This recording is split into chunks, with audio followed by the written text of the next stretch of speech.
તો શરૂ કરીએ આપણે આપણો આજનો સેશન ભારતીય બંધારણનો ઇતિહાસ. લાસ્ટ જે આપણો ગઈકાલનો સેશન હતો એ ગઈકાલના સેશનમાં જે આપણે ડિસ્કશન કરેલું એ ડિસ્કશનની અંદર જે છે એ આપણે ક્યાંક ને ક્યાંક ભારત પરિષદ અધિનિયમ કે ભારત શાસન અધિનિયમ 1909 અહીંયા સુધીનું ડિસ્કશન જે છે એ આપણે કરેલું હતું. ત્યાંથી જે છે એ આજના ડિસ્કશનમાં જે છે એ આપણે આગળ વધીશું અને જ્યારે આપણે આગળ આજે વધીશું ત્યારે જે બીજા આગળના મુખ્ય એક્ટ છે એ એક્ટને ભણવાનું શરૂ કરીશું અને જે એમાં વિગતો જે છે એ વિગતોને આપણે પૂર્ણ કરીશું. આટલી જે છે એ મેઇન આપણી આજની હાઇલાઇટ્સ છે. પ્લસ આજે જે છે એ ભારતીય બંધારણના ઇતિહાસમાંથી જેટલા પણ પ્રશ્નો પૂછાય છે એના ઓલમોસ્ટ ટોપિક જે છે એ બધા પૂરા થઈ જશે. અને ધેન આફ્ટર જે છે અમુક પ્રીવિયસ યરના ક્વેશ્ચન્સ કે જે આ ટોપિકમાંથી પૂછાયા છે એને આપણે ડિસ્કસ કરીશું. આ આપણો મેઇન આપણો આજનો એજન્ડા છે.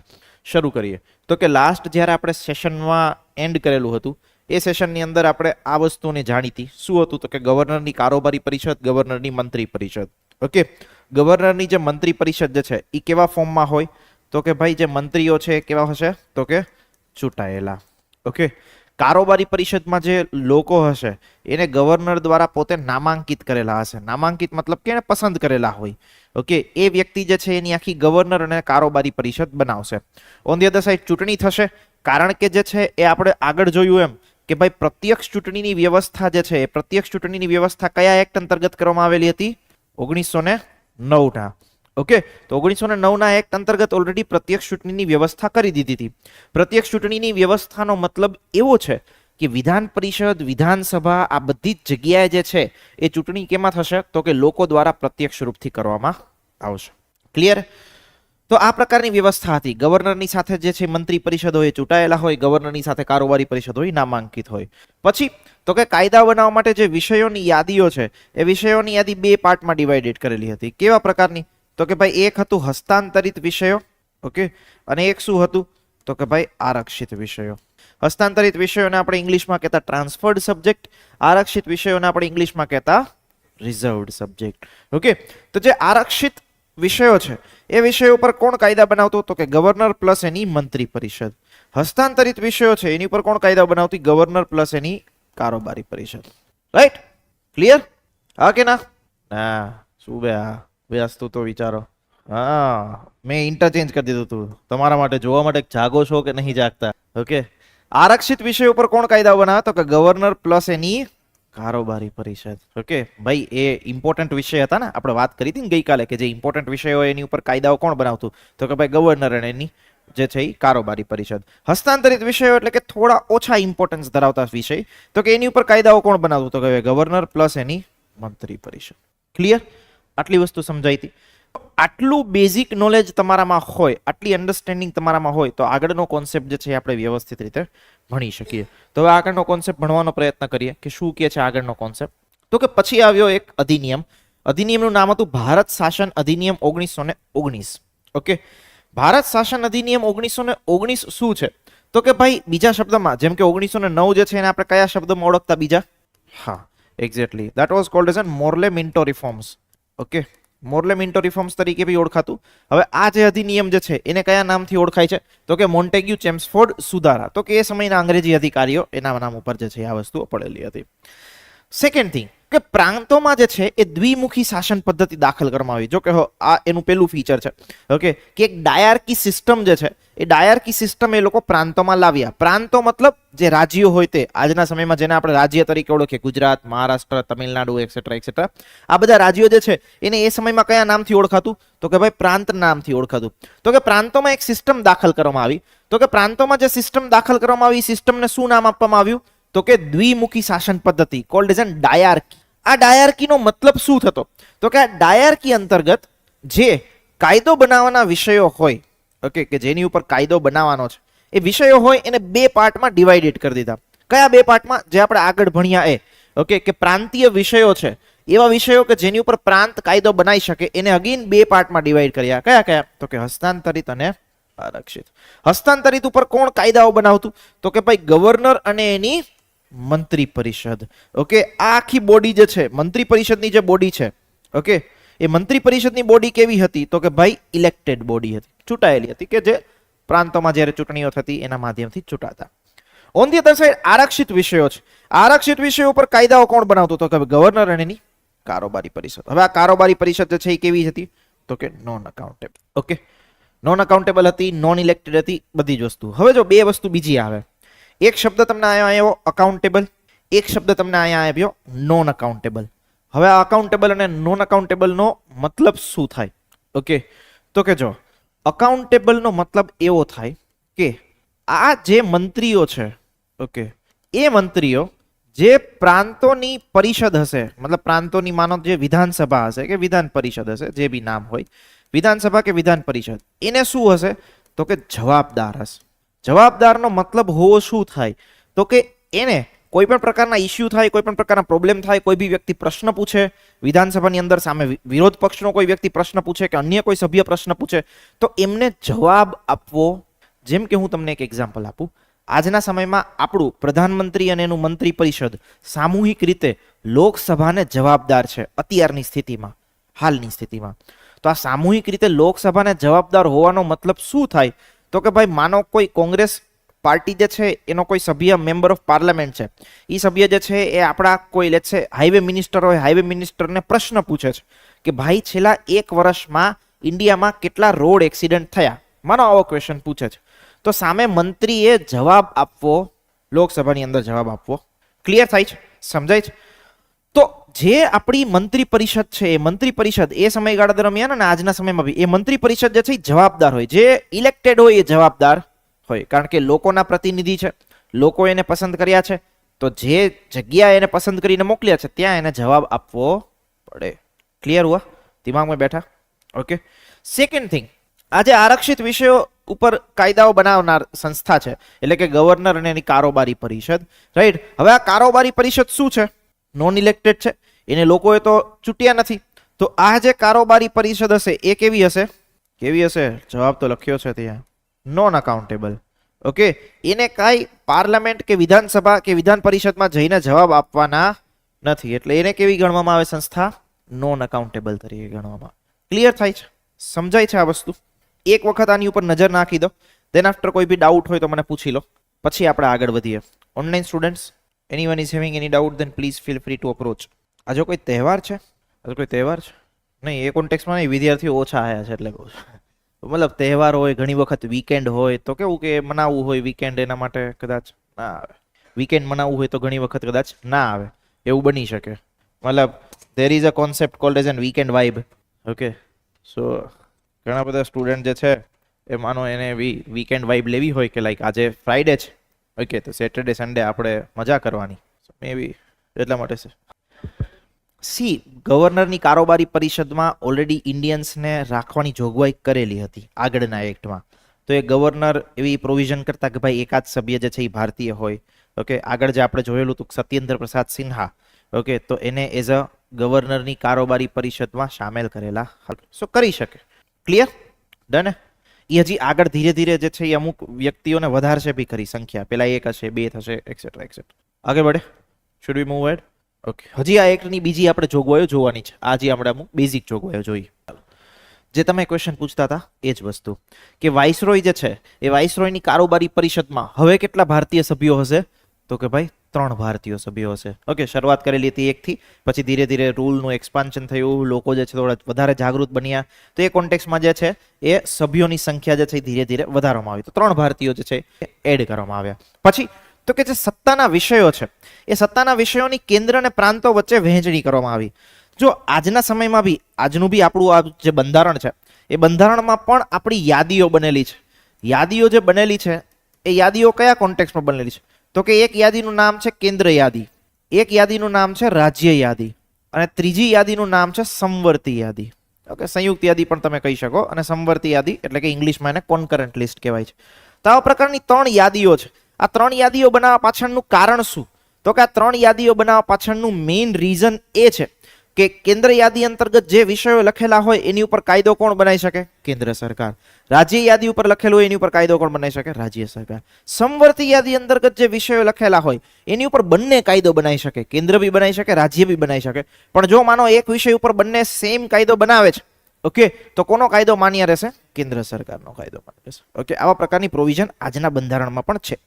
તે સમયગાળા દરમિયાન પણ એવી પ્રોવિઝન કરવામાં આવેલી હતી કે વિષયોની યાદી જે છે એ કેન્દ્ર અને રાજ્ય બે વચ્ચે વહેંચીએ, મતલબ કેન્દ્ર અને પ્રાંતો બે વચ્ચે વહેંચીએ. અગેન પ્રાંતોના જે વિષયો છે એને ફરી પાછા બે પાર્ટમાં વહેંચ્યા હતા. કયા બે પાર્ટ? પ્રાંતોના જે વિષયો છે એને બે પાર્ટમાં ડિવાઈડ કરેલા હતા. કયા? હા, આરક્ષિત અને હસ્તાંતરિત. આગળની જે સ્લાઇડમાં જોયું એ જ.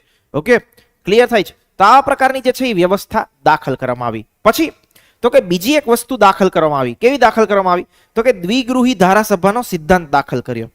દ્વિગૃહી ધારાસભાનો સિદ્ધાંત મતલબ શું થાય? તો કે જો કેન્દ્રીય સ્તરે આવા બે ગૃહો હશે, જેવી આપણી આજની વ્યવસ્થા છે. આજના ભારતમાં આપણે કેવી વ્યવસ્થા જોઈએ છીએ? તો કે આજના ભારતમાં આપણે જે છે એ સંસદ જોઈએ. સંસદની ના પણ બે ગૃહો. કયા? તો કે એક જે છે એ લોકસભા અને એક જે છે એ રાજ્યસભા. લોકસભાની અંદર જે છે એ લોકોની ચૂંટણી સીધી થાય, મતલબ કે આપણે વોટ આપીએ એ વ્યક્તિ ડાયરેક્ટ ત્યાં જઈએ. રાજ્યસભાની અંદર આપણે જેને વિધાનસભાની અંદર ચૂંટેલા હોય, ઓકે, એ લોકો જે છે એ ડિસાઈડ કરે કે કોણ રાજ્યસભામાં મેમ્બર ઓફ પાર્લામેન્ટ બનશે. ઓકે, મતલબ કે લોકસભાની ચૂંટણી પ્રત્યક્ષ રીતે, રાજ્યસભાની ચૂંટણી અપ્રત્યક્ષ રીતે. ક્લિયર? આવા પ્રકારની સ્થિતિ આજના ભારતમાં પણ છે. આવો એક સિદ્ધાંત જે છે એ સમયગાળા દરમિયાન 1919ના કાયદામાં દાખલ કરવામાં આવેલો હતો. જે સિદ્ધાંતને કહેવામાં આવતું દ્વિગૃહી ધારાસભાનો સિદ્ધાંત. તો દ્વિગૃહી ધારાસભાના સિદ્ધાંતમાં શું કર્યું? તો કે કેન્દ્રીય સ્તર ઉપર એક વિધાનસભા બનાવી અને બીજી જે છે એ શું બનાવી? તો કે કાઉન્સિલ ઓફ સ્ટેટ. રાઈટ? આ જે વિધાનસભા છે, આ વિધાનસભામાં ટોટલ સભ્યો કેટલા હતા? તો કે ભાઈ 145 સભ્યો. 145 સભ્યોમાંથી 104 સભ્યોને જે છે એ પ્રત્યક્ષ રીતે ચૂંટવામાં આવતા અને બાકીના જે 41 સભ્યો જે છે એને શું કરવામાં આવતા? તો કે ભાઈ નામાંકિત કરવામાં આવતા, નોમિનેટ રાખવામાં આવતા. આનો સમયગાળો કેટલો હતો? કે જે સભ્યો ચૂંટાતા એનો સમયગાળો કેટલો હતો? 3 વર્ષ. મતલબ 3 વર્ષની ટેન્યુર એને આપવામાં આવતી. આજના સમયમાં આપણે 5 વર્ષની આપીએ છીએ લોકસભાની અંદર. On the other side council of state. Council of સ્ટેટમાં કેટલા સભ્યો હતા? તો કે ભાઈ 60 સભ્યો. એમાંથી 33 સભ્યો જે છે એ ચૂંટાયેલા હતા, 27 સભ્યો જે શું હતા? નામાંકિત હતો. આ જે ચૂંટાયેલા સભ્યો હોય એ કેવી રીતે ચૂંટાઈને આવે? તો કે ભાઈ અપ્રત્યક્ષ રીતે. ઓકે, અને આની મુદ્દત કેટલી હતી? 5 વર્ષ. તો આવા પ્રકારની વ્યવસ્થા જે છે એ સમયમાં આપણે બનાયેલી હતી. ક્લિયર થાય છે? સમજાય છે? અત્યારની સ્થિતિમાં કેવું છે? તો કે રાજ્યો જે છે એ રાજ્યોની અંદર અમુક રાજ્યોમાં વિધાન પરિષદ પણ છે. બાકી બધા રાજ્યોમાં વિધાનસભા તો છે જ, પણ એક અલગ ગૃહ એ છૂટ આપવામાં આવેલી છે. એ ઓપ્શન આપવામાં આવેલો છે રાજ્યોને કે ભાઈ તમારે જે છે આ પ્રકારનું ગૃહ રાખવું હોય તો તમે રાખી શકો. ઓકે, એ બીજું ગૃહ છે એને શું નામ આપવામાં આવે? વિધાન પરિષદ. ઓકે, એ જ્યારે આપણે આગળ સંસદ અને વિધાનસભાનું વિધાન પરિષદનું ચેપ્ટર ભણીશું ત્યારે જે છે આપણે ડિસ્કસ કરવાનું આવશે. ક્લિયર? અહીંયા સુધી વસ્તુ સમજાણી? મગજમાં બેઠું? તો this was about the Bharat શાસન અધિનિયમ 1919. અમુક વસ્તુઓની હાઇલાઇટ્સ જોઈ લઈએ, કઈ કઈ વસ્તુ ઇમ્પોર્ટન્ટ છે આપણા માટે. તો કે પહેલી હાઇલાઇટ તો કે પ્રાંતોમાં જે છે દ્વિમુખી શાસન પદ્ધતિ દાખલ કરવામાં આવી. સેકન્ડ થિંગ તો કે પ્રાંતના જે વિષયો છે એને બે ભાગમાં વહેંચવામાં આવ્યા. કયા કયા બે ભાગ? તો કે ભાઈ હસ્તાંતરિત વિષયો, આરક્ષિત વિષયો. આરક્ષિત વિષયો ઉપર ગવર્નર અને એની કારોબારી પરિષદ જે છે એ કાયદાઓ બનાવે. હસ્તાંતરિત વિષયો ઉપર ગવર્નર અને એની મંત્રી પરિષદ કાયદાઓ બનાવે. મંત્રી પરિષદ ચૂંટાયેલી, કારોબારી પરિષદ નોન ઇલેક્ટેડ, ચૂંટાયેલી નથી. પછી તો કે બીજી વસ્તુ, વાઇસરોયની કારોબારી પરિષદમાં 3 ભારતીયોનો સમાવેશ કરવાની જોગવાઈ. સત્તા જે વિષયો છે વિષયોના કેન્દ્ર અને પ્રાંતો વચ્ચે વહેંચવાની જોગવાઈ. પછી તો કે દ્વિગૃહી ધારાસભાનો સિદ્ધાંત દાખલ કર્યો. દ્વિગૃહી ધારાસભાના સિદ્ધાંતની અંદર શું કર્યું? કેન્દ્રીય વિધાનસભા અને કાઉન્સિલ ઓફ સ્ટેટ. અચ્છા, કાઉન્સિલ ઓફ સ્ટેટનો મતલબ શું થાય તમને ખબર છે? એનીવન, કાઉન્સિલ ઓફ સ્ટેટનો મતલબ શું થાય? કાઉન્સિલ ઓફ સ્ટેટને કયા કોન્ટેક્સ્ટમાં સમજી શકો એ સમયગાળામાં? તો કે ભાઈ એને એવી કહી શકાય કે જે પ્રાંતો છે એ પ્રાંતોનું પ્રતિનિધિત્વ હોય.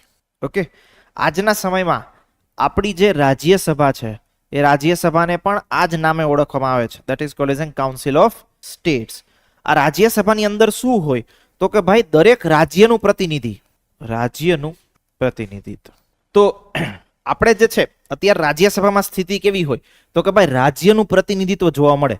તો કે ગુજરાત રાજ્યમાંથી કેટલા સભ્યો પ્રતિનિધિત્વ કરે? તો કે ભાઈ 11 સભ્યો પ્રતિનિધિત્વ કરે. ઓકે, મહારાષ્ટ્રમાંથી કેટલા કરે? તો કે એની કોઈ સંખ્યા હશે. ઉત્તર પ્રદેશમાંથી કેટલા કરે? તો એની કોઈ સંખ્યા હશે. એવી રીતે જે છે લોકોનું મતલબ રાજ્યોનું પ્રતિનિધિત્વ ત્યાં જોવા મળતું હોય. હવે શું કામ જોવા મળતું હોય એનો કોન્સેપ્ટ સમજો. તો કે જો લોકસભા જે છે એ કાયદાઓ બનાવે, મતલબ સિચ્યુએશન આપણી પ્રોસેસ એવી હોય, આખી લેજિસ્લેટિવ પ્રોસેસ, કે લોકસભામાં જે છે એ માનો કોઈ બિલ રજૂ થાય, માની લઈએ રાજ્યસભામાં બી બિલ રજૂ થઈ શકે. લોકસભામાં કોઈ બિલ રજૂ થાય, ત્યાંથી પાસ થાય, ત્યાંથી બિલ પાસ થઈને આગળ જાય ક્યાં?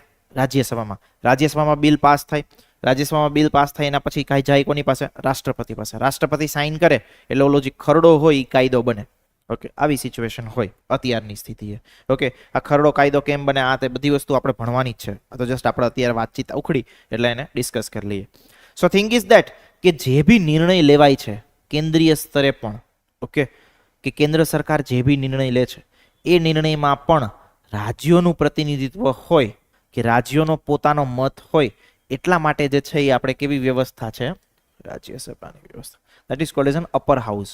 ઓકે, લોકસભાને કહેવામાં આવે છે લોઅર હાઉસ, રાજ્યસભાને કહેવામાં આવે છે અપર હાઉસ. ક્લિયર થાય છે? તો આવા પ્રકારની વ્યવસ્થા આપણે એટલા માટે બનાવેલી છે. ડન. સો આ આપણે ડિસ્કશન કર્યું છે એના માટેનું, તો કે ભાઈ ભારત શાસન અધિનિયમ 1919નું. હવે એનાથી આગળ વધીએ. બહુ જ ઇમ્પોર્ટન્ટ અધિનિયમ, અને તમને ઘણી વખત ક્વેશ્ચન એવો બી પૂછાતો હોય છે કે ભાઈ આજનું જે ભારતીય બંધારણ છે, ઓકે, આજનું જે ભારતીય બંધારણ, એ ભારતીય બંધારણની અંતર્ગત 2/3 જેટલો પોર્શન, એટલે ઓલમોસ્ટ તમે એવું કહી શકો 66% જેટલો પોર્શન જે છે એ ક્યાંથી લેવામાં આવ્યો છે? ભારતીય શાસન અધિનિયમ 1935 માંથી. એનાથી જ પ્રેરાય છે. અને એવું બી કહેવામાં આવે છે કે ભાઈ આપણા બંધારણનું બ્લુ પ્રિન્ટ તરીકે કઈ વસ્તુ તમારે ઓળખવી હોય તો એને કને ઓળખી શકો? ભારત શાસન અધિનિયમ 1935 ને. બહુ જ મોટો એક્ટ હતો, પણ આપણે જે છે એ મેઇન ઇમ્પોર્ટન્ટ ઇન્ફોર્મેશન ભણવાની છે.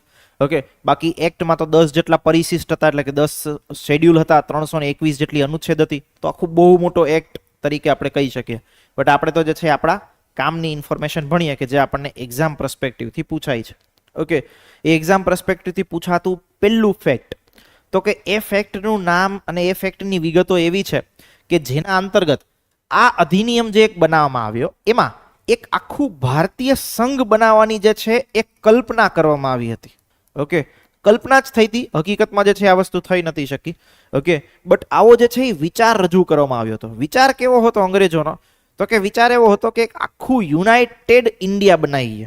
ઓકે, યુનાઇટેડ ઇન્ડિયાનો મતલબ શું થાય? તો કે જે રાજા રજવાડાઓ છે, મતલબ જે એ સમયગાળા દરમિયાન બી રાજા રજવાડાઓ હતા, એ બધા લોકો જે છે એ પોતાની પાવર કે પોતાનો સત્તા જે છે એ ભારત સંઘમાં આપી દે અને આખો ભારત સંઘનો ભાગ બની જાય, જેવું આપણું આજનું યુનિયન ઓફ ઇન્ડિયા છે. ઓકે, ક્લિયર થાય છે? આજના સમયમાં તમે ભારતનું બંધારણ જુઓ તો પહેલી અનુચ્છેદ જ્યારે વાંચો તો પહેલી અનુચ્છેદમાં જ શું લખેલું છે? India shall be union of states. Okay, કે ભારત જે છે એ રાજ્યોનો બનેલો સંઘ છે. તો આવા પ્રકારના ભારતીય સંઘની જે કલ્પના છે, એ કલ્પના આ એક્ટ અંતર્ગત કરવામાં આવેલી હતી, ભારત શાસન અધિનિયમ 1935 એક્ટ અંતર્ગત. પણ ઘણા બધા રાજા રજવાડાઓ છે, રાજા રજવાડાઓનો વિરોધ થયો, એ કારણે જે છે એ લોકો ભારતીય સંઘમાં જોડાયા નહીં. તો આ કલ્પના જે છે એ ફક્ત કલ્પના જ રહી ગઈ, અમલમાં જ આવી. પણ તમને ક્વેશ્ચન પૂછાય છે કે ભાઈ ભારતીય સંઘની કલ્પના જે છે એ કયા એક્ટ અંતર્ગત કરવામાં આવેલી હતી? તો તમને ખબર હોવી જોઈએ, ભારત શાસન અધિનિયમ 1935. આગળ વધીએ પછી, તો કે જે પ્રાંતોમાં દ્વિમુખી શાસન પ્રણાલી દાખલ કરી હતી. દ્વિમુખી શાસન પદ્ધતિ એટલે કે કેવી? કોઈને યાદ છે? હમણાં આગળના એક્ટમાં જ ભણે. હસ્તાંતરિત અને આરક્ષિત વિષયોની જે આખી પ્રણાલી દાખલ કરેલી હતી પ્રાંતોની અંદર, એ પ્રાંતોની અંદર જે પ્રણાલી છે એ પ્રણાલીનો અંત કરી દેવામાં આવે છે. પણ આવી જ પ્રણાલી કઈ જગ્યાએ શરૂ કરવામાં આવે છે? કેન્દ્રમાં. ઓકે, પ્રાંતોમાંથી પ્રણાલી દૂર કરીને ક્યાં શરૂ કરવામાં આવશે? કેન્દ્રની અંદર. ઓકે, પછી ઇન ધ યર ઓફ 1935 એક સંઘીય બેંકની સ્થાપના કરવામાં આવે છે. સંઘીય બેંકને ઇંગ્લિશમાં કહેવામાં આવે ફેડરલ બેંક. ઓકે, આ ફેડરલ મતલબ કે આપણી એક કેન્દ્રીય બેંક. આ કેન્દ્રીય બેંકની સ્થાપના કરવામાં આવે છે. પાછળથી બેંક કયા નામથી ઓળખાય? તો કે રિઝર્વ બેંક. અત્યારના જે સમયગાળામાં આપણી રિઝર્વ બેંક ઓફ ઇન્ડિયા છે. ઓકે, પછી ઇન ધ યર ઓફ 1937 એક ફેડરલ કોર્ટની બી સ્થાપના કરવામાં આવે છે, જેને આપણે કેવા નામથી ઓળખીએ? તો કે ભાઈ સુપ્રીમ કોર્ટના માધ્યમથી. ક્લિયર? પછી તો કે આગળ આપણે જ્યારે જોયું કે કેન્દ્રીય સ્તર ઉપર દ્વિગૃહી વ્યવસ્થાનો સિદ્ધાંત દાખલ કરેલો હતો. ઓકે, કે જેમાં એક વિધાનસભા હોય, એક કાઉન્સિલ ઓફ સ્ટેટ હોય, આવા પ્રકારની વસ્તુ હોય. એવી સેમ વસ્તુ તો કે રાજ્યોમાં બી દાખલ કરી. પણ રાજ્યોમાં જે છે એ બધા રાજ્યોમાં દાખલ નથી કરી. કેટલા રાજ્યોમાં કરેલી હતી? તો કે ભાઈ 11 માંથી 6 પ્રાંત જે છે એ 6 પ્રાંતમાં દ્વિગૃહી વ્યવસ્થા દાખલ કરી. ઓકે, આ 6 પ્રાંત કયા હતા એની ઇન્ફોર્મેશન અહીંયા છે, નામ અહીંયા છે. નામ પૂછાતા નથી, પણ ખાલી તમને એવું પૂછાય, માની લો સ્ટેટમેન્ટ એવું પૂછાય કે ભારત શાસન અધિનિયમ 1935 ના માધ્યમથી બધા જ પ્રાંતોમાં દ્વિગૃહી શાસન વ્યવસ્થા દાખલ કરવામાં આવી, કે દ્વિગૃહી સિદ્ધાંત દાખલ કરવામાં આવ્યો. Is it correct or wrong? સાચું ખોટું? શું કામ? 6 પ્રાંતોમાં. તો આ વસ્તુ યાદ રાખજો. ઓકે, આ ક્વેશ્ચનમાં સ્ટેટમેન્ટ એકવાર પૂછાયેલું છે, એટલે તમને ખબર હોવી જોઈએ કે ભાઈ 11 માંથી 6 પ્રાંતમાં જે છે એ દાખલ કરેલી હતી. આગળનો મુદ્દો આપણે ઓલરેડી ડિસ્કસ કર્યો, કેન્દ્રમાં જે છે એ દ્વિમુખી શાસન પદ્ધતિ દાખલ કરી, એક્સેટ્રા એક્સેટ્રા.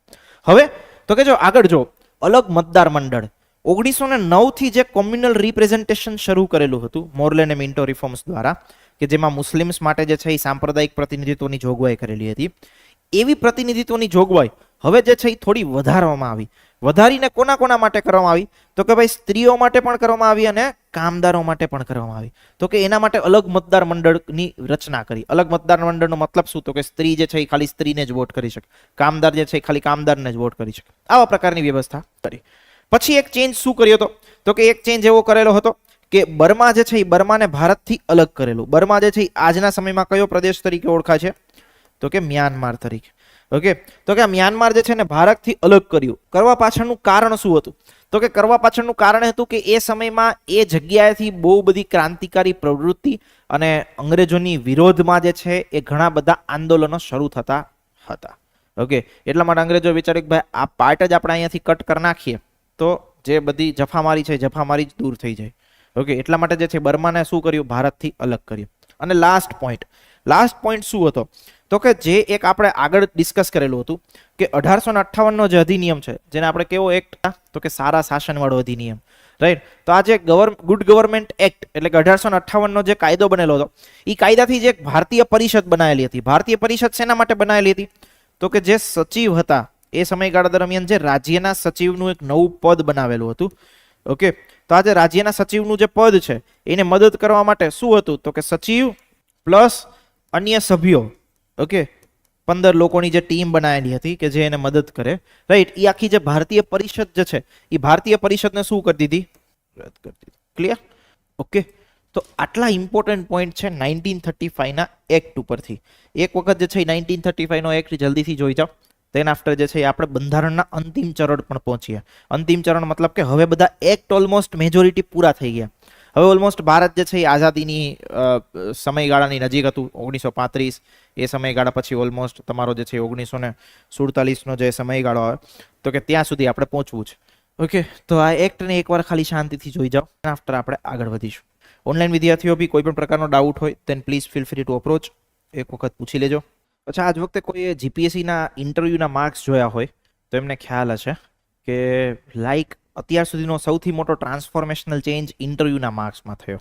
ઓકે, આજ સુધી મતલબ જીપીએસસીની જે લોકો એક્ઝામ ક્લાસ 1-2ના કોન્ટેક્સને ધ્યાનમાં રાખતા હોય તો જીપીએસસીના ક્લાસ 1-2ના કોન્ટેક્સને ધ્યાનમાં રાખીએ તો મેઇન્સનો સ્કોર મેઇન ગણાતો. ઇન્ટરવ્યુ તો ખાલી તમારી કેડર નક્કી કરતી કે ભાઈ તમને મામલતદાર મળશે કે ડેપ્યુટી કલેક્ટર મળશે એક્સેટ્રા. ઇન્ટરવ્યુમાં જનરલી 50-60 માર્ક્સની રેન્જમાં માર્ક્સ રહેતા. આજ વખતે જે હમણાં રિઝલ્ટ આવ્યું 2 દી પહેલા, એમાં ઇન્ટરવ્યુમાં હાઈએસ્ટ માર્ક્સ છે 92. Okay, out of 100, right? કે જે આજ સુધી કોઈ દિવસ નહીં મળ્યા કોઈને. પહેલી વખત 92 માર્ક્સ આવ્યા. Second thing is that lowest mark is 8 marks out of 100. So you just see the gap between the highest and lowest. બહુ મોટું ટ્રાન્સફોર્મેશનલ ચેન્જ છે. આજ સુધી કોઈ દિવસ આવી વસ્તુ થઈ નથી અને જેને કારણે ઘણા બધા વિદ્યાર્થીઓનો ગુસ્સો બી છે કે આવું બધું પર્સનાલિટીમાં ચેન્જ કેવી રીતે હોઈ શકે, મતલબ એક બોર્ડથી બીજા બોર્ડમાં. કારણ કે જીપીએસસીમાં કેવું હોય, અલગ અલગ બોર્ડ્સમાં ઇન્ટરવ્યુ લેવાતા હોય. ઓકે, ટોટલ તમે મતલબ જીપીએસસીની ઇન્ટરવ્યુની પ્રોસેસ દેવા માટે જાઓ ત્યારે તમને ખબર પડે કે તમે જાઓ એટલે આખું સ્કેનિંગ ને સ્ક્રીનિંગ ને બધી વસ્તુઓ થાય, તમારા ડોક્યુમેન્ટ વેરિફિકેશન થાય એટસેટ્રા. પછી જે છે અલગ અલગ ગ્રુપમાં લોકોને ડિવાઈડ કરી દે. પછી આગળ જઈને એક રૂમમાં જવાનું, ત્યાં રૂમમાં જઈને શું કરવાનું? તો કે 3 લોકોને એક સાથે બોલાવે, 3 ચીટ જે છે એ ચીટ ઉઠાવે, 3 લોકો એક ચીટ પસંદ કરવાની.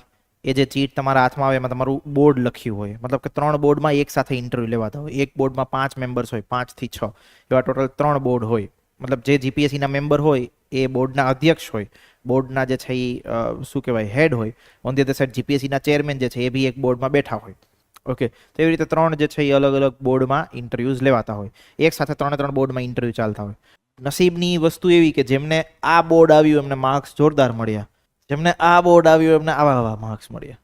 Okay, so this is the luck game. તો એ સમયગાળા દરમિયાન કોનું બોર્ડ તમારે આવે છે, કેવો તમારો એક્સપિરિયન્સ રહ્યો. સી ધેર આર પોસિબિલિટીઝ કે મારો એક ફ્રેન્ડ છે, એ ફ્રેન્ડે એક ઇન્ટરવ્યુ આપ્યું તો એ ઇન્ટરવ્યુમાં એને જે સમયગાળા દરમિયાન મતલબ કે જાન્યુઆરીમાં જે છે માનો ઇન્ટરવ્યુ એને આપેલું હતું તો જાન્યુઆરીમાં એને ઇન્ટરવ્યુમાં 65 માર્ક્સ આવ્યા. હી મતલબ પાસ ધી એક્ઝામિનેશન. એક એસટીઓ નામની પોસ્ટ છે, સ્ટેટ ટેક્સ ઓફિસર, એ એમને મળી ગઈ. ઓકે, તો સ્ટેટ ટેક્સ ઓફિસર બની ગયા. Then after in the year of July, in the month of જુલાઈમાં એનું ફરી ઇન્ટરવ્યુ હતું પાછું જીપીએસસી ક્લાસ 1-2નો. ઓકે, તો એ ઇન્ટરવ્યુમાં એને માર્ક્સ આવ્યા 30. સો એ થોટ કે સારું 6 મહિનામાં આટલી પર્સનાલિટી ચેન્જ થઈ ગઈ. એક વખત 65 માર્ક આવ્યા 6 મહિના પછી ખાલી 30 માર્ક્સ આપે. સો ધીસ ઇઝ ડિપેન્ડ ઓન કે કયું તમારે બોર્ડ આવે છે અને કેવી સિચ્યુએશન હોય એ સમયગાળા દરમિયાન તમારો જે અપ્રોચ છે સામેવાળાને કેવો લાગ્યો. So it's all about the random. Interview is a very random game. Okay, જ્યાં બધી વસ્તુઓ ચેક થાય, તમારો કોન્ફિડન્સ બી ચેક થાય, તમે કેવું બોલો છો એ બી ચેક થાય, જવાબ આપી શકો છો કે નહીં એ બી ચેક થાય, બધી જ વસ્તુઓ ચેક થાય. અને સમવોટ લિટલ બીટ તમારા લક ફેક્ટર કામ કરે એ સમયગાળા દરમિયાન જે છે એ તમારા મત મુજબની વસ્તુઓ ચાલે છે કે નહીં. It's all about the D day, કે એ દિવસ તમારો હોય તો કાંઈ એફર્ટ ઘણી વખત કોઈ કરતા નહીં, છતાં થિંગ્સ આર ગોઈંગ ગુડ. અને ઘણી વખત બહુ બધા લોકો ઘણા બધા એફર્ટ્સ કરે છે, છતાં they are not getting something. So interview જે છે, ઇન્ટરવ્યૂ ઉપર પહેલા જે છે એ આશા નહોતી રાખવામાં આવતી. મતલબ જ્યારે 60, 65, 40, 45 માર્ક્સ આવતા તો એટલો બધો ગેપ નહોતો. પણ હવે તમે ગેપ જો, એકને 92 માર્ક્સ, એકને 8 માર્ક્સ. ઓકે, ક્યાંથી લઈને ક્યાં સુધી વ્યક્તિ ફેંકાઈ જાય, રાઈટ. સો હવે બી ઇન્ટરવ્યૂ જે છે એ ઘણા બધા ડિસાઇડિંગ ફેક્ટર જે છે એ બનતા જાય છે. હોપ જે છે આપણે આવતા વર્ષ સુધીમાં આ પ્રોસેસ સુધી પહોંચીએ, સો દેટ તમને બી જે છે એનો અનુભવ કરીશું. ઓબ્વિયસલી અનુભવ કરવો જ પડશે. અને રીઝન ઇઝ દેટ કે don't under estimate your self with respect to any exam. તો સ્પેસિફિકલી જે અત્યારે ગુજરાતની પરીક્ષાની વ્યવસ્થામાં જે હાઈએસ્ટ એક્ઝામ છે, એ હાઈએસ્ટ એક્ઝામને આપણે ટાર્ગેટ કરી શકીએ. And there is nothing wrong about it. Okay, તમારું કદાચ એસ્પિરેશન પીએસઆઈ બનવાનું હોય કે ડીવાયએસઓ બનવાનું હોય, that is fine, but you should try. Okay, જે હાઈએસ્ટ એક્ઝામ છે એ હાઈએસ્ટ એક્ઝામ કે ટોપ લેવલની એક્ઝામ જે છે એને ધ્યાન રાખવું જોઈએ. ઓકે, આગળ વધીએ. હવે જે છે એ બંધારણ નિર્માણનું અંતિમ ચરણ. આ બંધારણ નિર્માણનું અંતિમ ચરણ જોતા પહેલા, મતલબ આપણે જે છે એ ભારત સ્વતંત્રતા અધિનિયમ 1947 એ જોવાનો છે. પણ એ ભારત સ્વતંત્રતા અધિનિયમ 1947 શું કામ આવ્યો, એની પહેલા જે છે એ કેબિનેટ મિશન શું કામ આવ્યું, આ બધી વસ્તુની ચર્ચા જે છે આપણે વન બાય વન કરીશું. હવે શરૂ કરીએ ઇન ધી યર ઓફ 1940. તો 1940ના સમયગાળામાં શું સિચ્યુએશન થાય છે, એક્સેટ્રા એક્સેટ્રા, એને આપણે વન બાય વન જોઈએ. તો કે જો 1940નો જે સમયગાળો છે, એ સમયગાળા દરમિયાન વિશ્વમાં ચાલતું હતું શું? World war second. તો બ્રિટેન જે છે એ બી યુદ્ધમાં ફસાયેલું હતું. અહીંયા એક જગ્યાએ યુદ્ધમાં વસ્તુઓ ચાલે છે, બીજી બાજુ ભારતીયો જે છે એ આઝાદીની માંગ કરે છે. બ્રિટેન બિચારું કન્ફ્યુઝમાં. ઓકે, બિચારું તો ના કહી શકાય, બહુ બધો વર્ષો સુધી એને રાજ કર્યું, પણ સારું એ સમયગાળા દરમિયાન ફસાઈ ગયું કે કરવું શું. આ લોકોની માંગ બી જે છે ઉગ્ર બનતી જાય છે. ઓન ધી અધર સાઈડ આપણે યુદ્ધમાં બી ફસાયેલા છે. યુદ્ધમાં કોઈ દેશ ફસાયેલો હોય ને ત્યારે એની સિચ્યુએશન બહુ ખરાબ હોય, કાંઈ ડિસિઝન ના લઈ શકે. એક જ ડિસિઝન હોય પહેલા કે પોતાનું કન્ટ્રી બચાવવું, નથિંગ અધર દેન દેટ. થોડા દિવસ પહેલા તમે જે છે એ મતલબ જે યુક્રેનના પ્રેસિડેન્ટ જે છે, okay, that is called as Zelensky, અને સામે સામે જે છે એ યુએસએના પ્રેસિડેન્ટ મતલબ કે ડોનાલ્ડ ટ્રમ્પ, એ બંનેની જે મુલાકાત થઈ, એ મુલાકાતનો વિડીયો આઈ થિંક ઘણા બધા લોકોએ જોયો હશે. ઓકે, કેટલા લોકોએ જોયો તો video? Okay, very less people. Okay, you should watch such kind of the things. Okay, કે જે આખા વિશ્વમાં બનતી હોય છે. ઓકે, તો એ બંને વચ્ચેની ચર્ચા થઈ હતી. એ ચર્ચા દરમિયાન ઉગ્ર ચર્ચા થઈ. મતલબ પહેલી વખત આવું બન્યું કે બે રાષ્ટ્રપતિઓ જે છે ઉગ્ર ચર્ચા કેમેરાની સામે કરતા હોય. તો એ સમયગાળા દરમિયાન જે છે ઝેલેન્સ્કી છે, ભલે નાનકડો દેશ યુક્રેન, ઓકે, અમેરિકા બહુ મોટી મહાસત્તા, તો બી એ સમયગાળા દરમિયાન અમેરિકાએ ઘણી વખત જે છે એની ગ્રીલ કરવાનો પ્રયત્ન કર્યો, ઓકે, એની ખેંચવાનો પ્રયત્ન કર્યો, બટ દેટ પર્સન સ્ટુ. ઓકે, અને અમેરિકાના પ્રેસિડેન્ટ એમના મોઢા ઉપર જવાબ દઈને આવ્યા કે ભાઈ અમે કાંઈ ખરાબ કરતા નહીં, અમે મારો દેશ બચાવીએ છીએ, એક્સેટ્રા એક્સેટ્રા. મતલબ એ બોલવી બી બહુ અઘરી વસ્તુ છે. ઓકે, એવા પ્લેટફોર્મ ઉપર. સો થિંગ ઇઝ દેટ કે બ્રિટેન જે છે ભાઈ એ સમયગાળા દરમિયાન વર્લ્ડ વોરમાં ફસાયેલું હતું. વર્લ્ડ વોરમાં ફસાયેલું હતું તો પ્રોબ્લેમ એ કે ભાઈ બહુ બધા સૈનિક, બહુ બધું હથિયારો, બહુ બધું ઇકોનોમિકલ જે છે રિસોર્સિસ, આ બધી વસ્તુઓ જોઈએ પોતાના દેશને બચાવવા માટે. તો એ સમયગાળા દરમિયાન બ્રિટેને પૂરેપૂરી પોતાની એનર્જી શેમાં નાખેલી હતી? તો કે ભાઈ વર્લ્ડ વોર લડવામાં. Okay, on the other side બીજી વસ્તુ, ભારતીયો જે છે ભારતીયો ડિમાન્ડ કરતા હતા ભાઈ અમને આઝાદી આપો, સ્વતંત્રતા આપો, એક્સેટ્રા એક્સેટ્રા. ચળવળો જે છે ચળવળો પણ જે છે એ ધીરે ધીરે જે છે ઉગ્ર બનતી જતી હતી. ઓકે, તો 1940નો જે સમયગાળો હતો, એ 1940ના સમયગાળામાં બ્રિટિશો જે છે એ બ્રિટિશોએ એક લોલીપોપ આપવાનો પ્રયત્ન કર્યો ભારતીયોને. એ લોલીપોપનું નામ હતું ઓગસ્ટ પ્રસ્તાવ. ઓકે, આવા ઘણા બધા લોલીપોપ જે છે બ્રિટિશરોએ થ્રુ આઉટ ધી પોતાના ટાઈમ પીરિયડ આપ્યા છે કે જેનાથી શું કરવાનું, બળવો શાંત કરી દેવાનો. થોડા સમય માટે લોકો શાંત થઈ જાય, લોકોને ગમે એવું કરવાનું. ઓકે, પછી આપણે જે આપણું અત્યાચાર કરતા હોય એ ચાલુ રાખવાના. Okay, that was the pattern of Britishers. Okay, તો એમણે જે છે એ એક પ્રકારનો ઓગસ્ટ પ્રસ્તાવ લાવ્યા. ઓગસ્ટ પ્રસ્તાવ લાવ્યા in the year of 1940. August પ્રસ્તાવમાં શું કીધું? તો કે જો ભારત માટે ડોમિનિયન લક્ષ્ય, યુદ્ધ પછી બંધારણ સભાની રચના, અને થર્ડ કે કોંગ્રેસ અને મુસ્લિમ લીગ બંને જે છે એ આ પ્રકારના પ્રસ્તાવનો જે છે અસ્વીકાર કર્યો. શું કામ અસ્વીકાર કર્યો એને આપણે સમજીએ. તો કે જો પહેલા એવું કીધું કે ભારત માટે જે છે એ ડોમિનિયન લક્ષ્ય રાખીશું. આ ડોમિનિયન જે સ્ટેટસ છે એ એક પ્રકારની શું વસ્તુ હતી આપણે હમણાં સમજીએ. પણ ડોમિનિયન સ્ટેટસનો ખ્યાલ આવ્યો તો ક્યારે? તો કે ભાઈ ખ્યાલ આવ્યો in the year of 1928. Okay, 1928નો એક સમયગાળો હતો. એ સમયગાળા દરમિયાન એક રિપોર્ટ પબ્લિશ થયો હતો.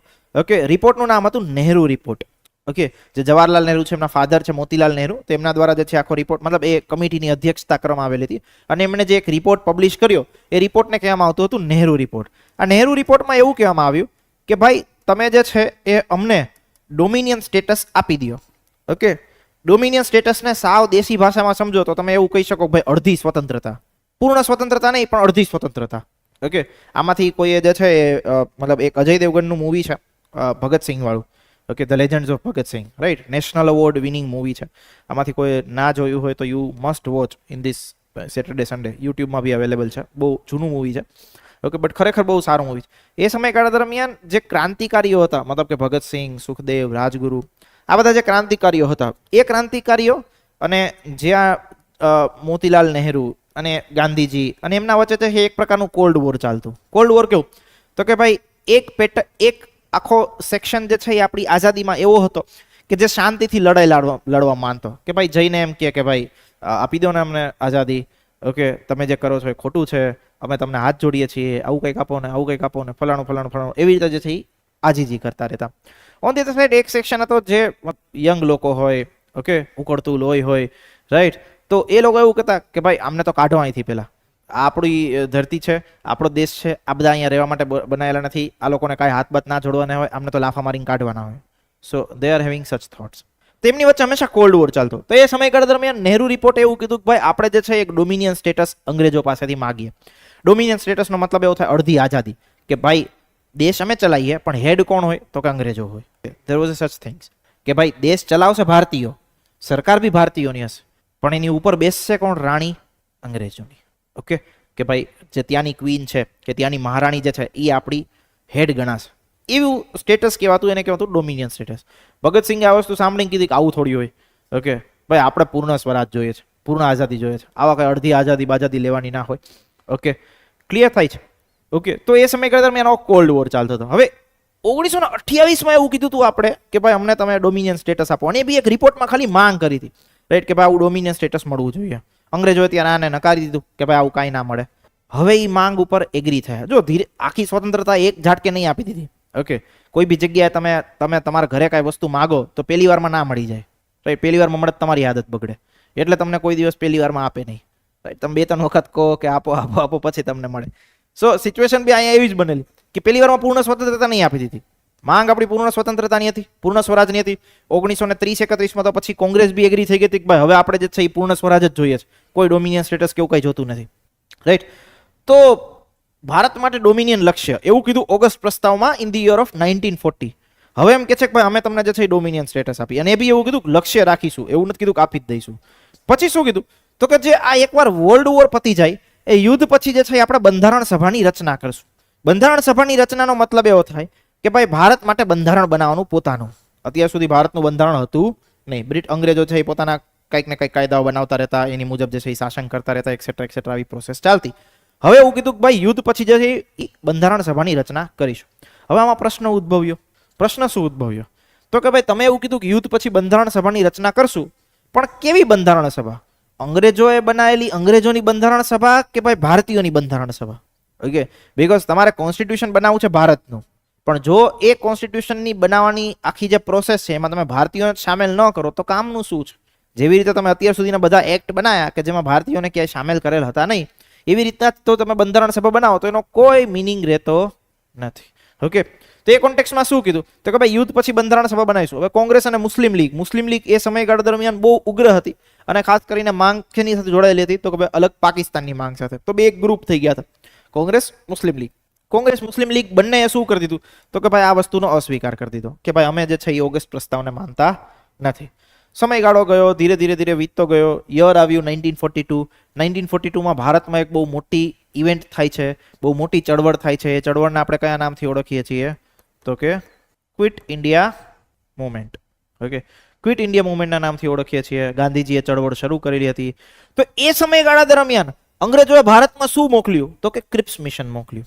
ઓકે, ક્રિપ્સ મિશન જે છે એ ક્રિપ્સ મિશનની અંદર જે સ્ટેફર્ડ ક્રિપ્સ છે એ બ્રિટેનના કેબિનેટ મંત્રી હતા, એમને ભારતમાં મોકલવામાં આવ્યા કે ભાઈ જઈને થોડો બળવો શાંત કરો, જઈને થોડું જે છે આ વસ્તુ શાંત કરો, આપણે અહીંયા યુદ્ધ લડીએ છીએ, આ બધા અહીંયા આઝાદીની માંગ કરે છે, ઓકે, તો જઈને થોડું તમે લોકો સાથે વાતચીત કરો. તો એને એક પ્રપોઝલ મૂક્યું ક્રિપ્સ મિશનનો. ક્રિપ્સ મિશનના પ્રપોઝલની અંદર શું કીધું તો કે પહેલી વસ્તુ કીધું તો કે ભાઈ ભારત એક સંઘ બનાવીએ, જે વસ્તુ ઇન ધી યર ઓફ 1935 બી કલ્પના કરવામાં આવેલી હતી, જે નહોતી પોસિબલ થઈ. તો એમણે કીધું કે ભાઈ ભારત એક સંઘ બનાવીએ, આખું એક યુનિયન ઓફ ઇન્ડિયા બનાવીએ. પછી તો કે ભાઈ ભારતના બંધારણની રચના કરીશું. હવે અહીંયા એમણે ક્લેરિટી કરી કે કેવી બંધારણ સભાની રચના કરીશું, તો કે ભાઈ ભારતના લોકોના બનેલી કેવી બંધારણ સભા દ્વારા જે છે એની રચના કરીશું. પછી તો કે એ સમયગાળા દરમિયાન બહુ બધા રજવાડાઓ હતા. હવે 1935 જ્યારે ભારત સંઘ બનાવવું હતું ત્યારે બી ના કોણે પાડેલી હતી તો કે ભાઈ રજવાડાઓ જ ના પાડી હતી કે ભાઈ અમારે જે છે આવું કઈ યુનિયનમાં આવું. તો અહીંયા જે છે એ રજવાડાને ઓપ્શન આપવામાં આવ્યો. શું ઓપ્શન આપવામાં આવ્યો તો કે ભાઈ જે રજવાડા ભારતમાં ન જોડાય એ લોકો જે છે એ પોતે સ્વતંત્ર રહી શકે, એવા પ્રકારનો જે છે ઓપ્શન આપ્યો. Okay, so this was the main proposals of Cripps mission. એક વખત જોઈ લો. હવે જો અહીંયાથી જ્યારે આપણે આગળ વધીશું, રાઈટ, 1942 થી આપણે આગળ વધીશું, એક ઇવેન્ટ આવશે. ઇવેન્ટ આવશે કઈ તો કે એક ઇવેન્ટ આવશે કેબિનેટ મિશન પહેલાની, એ હશે 1944નું વર્ષ. 1944ના વર્ષમાં જે સેકન્ડ વર્લ્ડ વોર જે છે એ સેકન્ડ વર્લ્ડ વોર પૂર્ણ થાય છે. ઓકે, જ્યારે બી કોઈ વર્લ્ડ વોર પૂર્ણ થાય, રાઈટ, એ પછી દેશ ઉપર બહુ બધું ઇકોનોમિકલ બર્ડન રહેતું હોય છે. આખો દેશ ઓલરેડી આર્થિક ભીસમાં ફસાઈ ગયો હોય, કારણ કે બધા જે રિસોર્સિસ છે, બધા રિસોર્સિસો, પૈસા, બધી જ વસ્તુ છે શેમાં યુઝ કરી હોય તો કે વર્લ્ડ વોરમાં યુઝ કરી હોય, રાઈટ. તો હવે દેશ આમ ઓલમોસ્ટ પાયમાલ થઈ ગયો હોય. તો આપણે ઘણી વખત જ્યારે એવી વસ્તુને ચર્ચાઓ સાંભળતા હોઈએ છીએ કે ભાઈ ચાની ટપરી ઉપર જે મહાન વ્યક્તિઓ હોય એ વાતો કરતા હોય, વાતચીત કરતા હોય, પાકિસ્તાન ઉપર બોમ્બ ફેંકી દો, ખતમ થાય મેટર. ઓકે, યુદ્ધ કરી દો, ખતમ થાય મેટર. જો યુદ્ધ કરીએ તો આપણે 10-20 વર્ષ પાછળ જઈશું. ઓકે, એ તો ઓલરેડી બેકાર જ છે, એટલે એની તો આમે કાંઈ કેપેસિટી નહીં. એ તો આમ બી ગરીબ અને ઓલમોસ્ટ પાયમાલ થવાની પોઝિશન ઉપર જ છે, તો એને તો કશો જ ફરક નહીં પડતો. ઓકે, ક્લિયર થાય છે. હવે આ વસ્તુ વિચારો, તમે પોતાની નવી કાર લઈને જતા હોય, આગળ છકડો રિક્ષા જતી હોય, રાઈટ. હવે તમારી કાર છકડો રિક્ષા માટે છકડોને કાંઈ ફરક ન પડે, એ તો આમે કચરો જ છે. ઓકે, ઘોબા તમારી ગાડીમાં પડે, એ નવી, રાઈટ.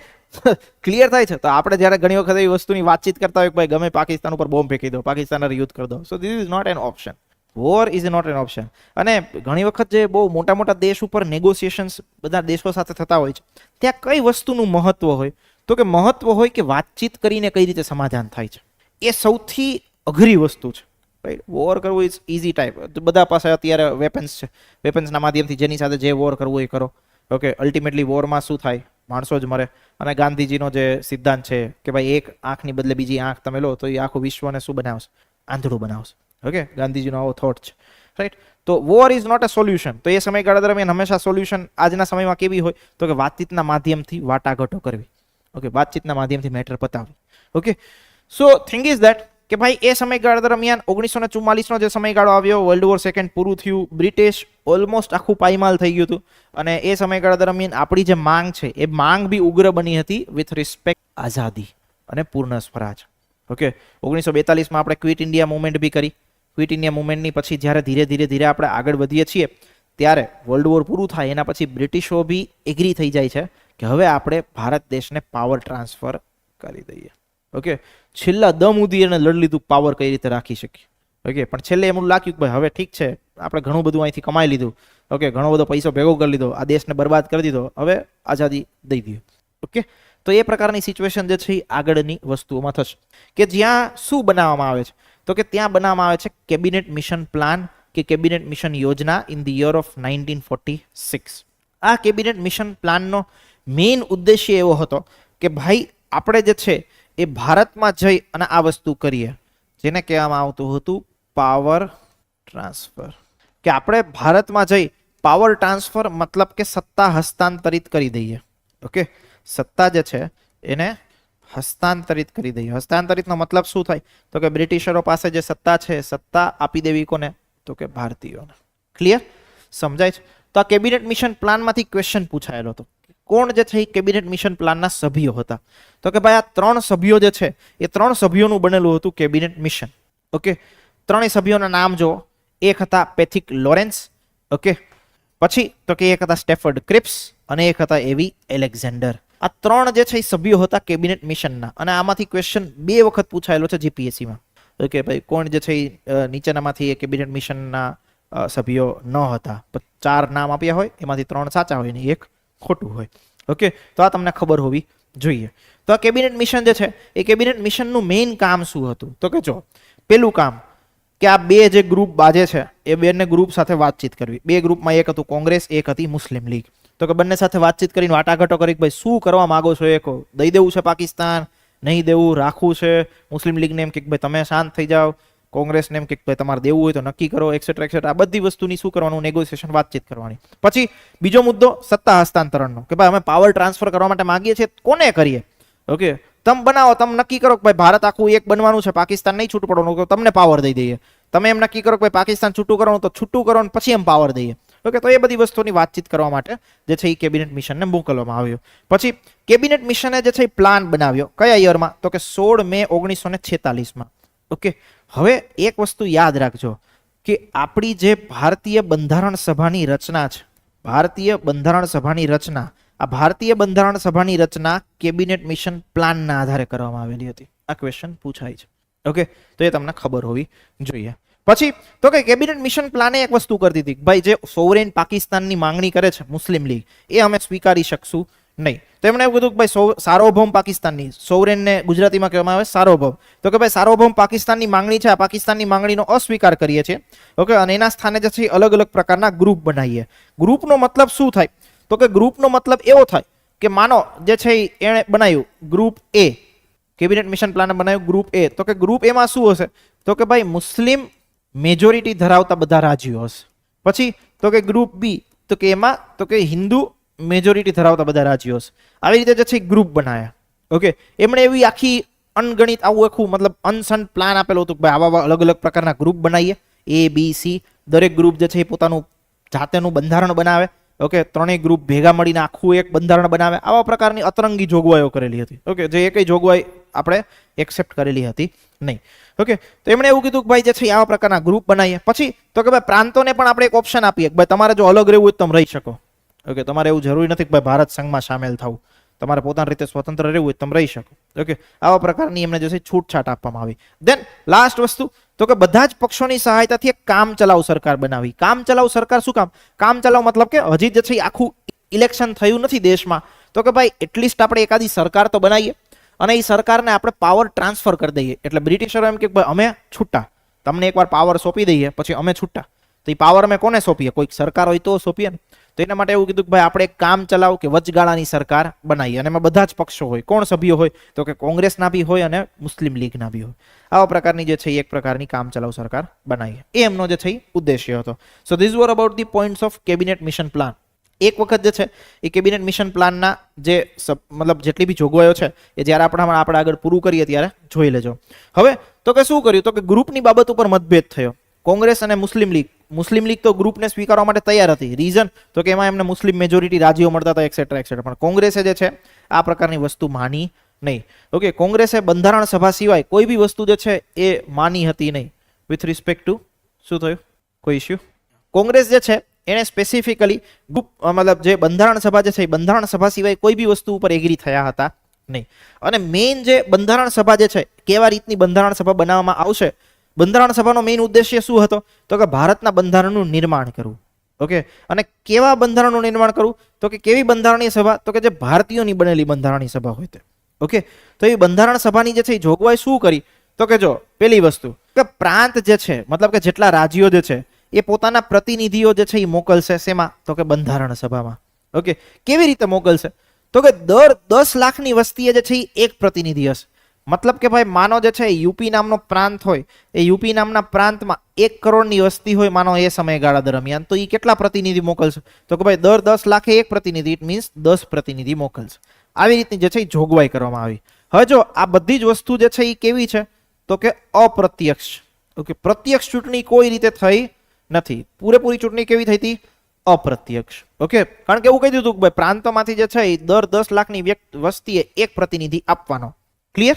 ઓકે, પેલી વસ્તુ આ કરી. પછી તો કે બેઠકોની વહેંચણી કઈ રીતે કરી? કે 3 પાર્ટમાં કરી. એક કે જનરલ પબ્લિક, એક મુસ્લિમ પબ્લિક અને એક જે છે શીખ. ઓકે, જનરલમાં જે છે સામાન્ય રીતે હિન્દુનો સમાવેશ. પછી તો કે બંધારણ સભા જે છે અપ્રત્યક્ષ ચૂંટણી દ્વારા ચૂંટાયેલી હતી. જો આ ક્વેશ્ચન જે છે એ પૂછાય છે એટલા માટે આ આઈએમપી વસ્તુ છે એટલે યાદ રાખજો. ક્લિયર? પછી તો કે કેબિનેટ મિશન પ્લાનની અંદર જે છે એ વચગાળાની સરકારની રચના કરી. વચગાળાની સરકારની રચના એટલા માટે કારણ કે જેના માધ્યમથી પાવર ટ્રાન્સફર થઈ શકે. અને લાસ્ટ મુદ્દો કે ભાઈ કોંગ્રેસે ઘોષણા કરી દીધી કે ભાઈ અમે જે છે બંધારણ સભા દ્વારા બંધારણ સભા જે છે એના કોન્સેપ્ટ સિવાય બીજું કાંઈ સ્વીકારતા નથી. અમે ખાલી બંધારણ સભામાં એગ્રી થઈએ છીએ, બાકી આ ગ્રુપ જે તમારે બનાવવું એમાં અમે જે છે એ એગ્રી નથી. Clear? Okay, so this were about the provisions of cabinet mission. એક વખત જે છે કેબિનેટ મિશનની વસ્તુઓ જોઈ લો. ધેન આફ્ટર જે છે આપણે આગળ વધીશું. મતલબ જો આ બંધારણ સભાની આખી વ્યવસ્થા, કેવી વ્યવસ્થા? તો કે બંધારણ સભામાં ટોટલ 389 બેઠકો હતી એ સમયગાળા દરમિયાન. આ 389 બેઠકો જે છે એ પાકિસ્તાનની રચના થયા પહેલાની છે. ઓકે, પાકિસ્તાનની રચના પહેલા, કારણ કે હજી 1946 નો સમયગાળો છે ત્યારે પાકિસ્તાન અસ્તિત્વમાં આવ્યું નહોતું. તો આખું જે ઇન્ડિયાનો જોગ્રાફી છે, ઓકે, જેમાં આજના પાકિસ્તાનનો બી સમાવેશ થઈ જાય, રાઈટ. અલ્ટિમેટલી આજના પાકિસ્તાનને બી તમે છાતી ઠોકીને કહી શકો કે ભાઈ તમારા બાપ તો અમે જ છીએ.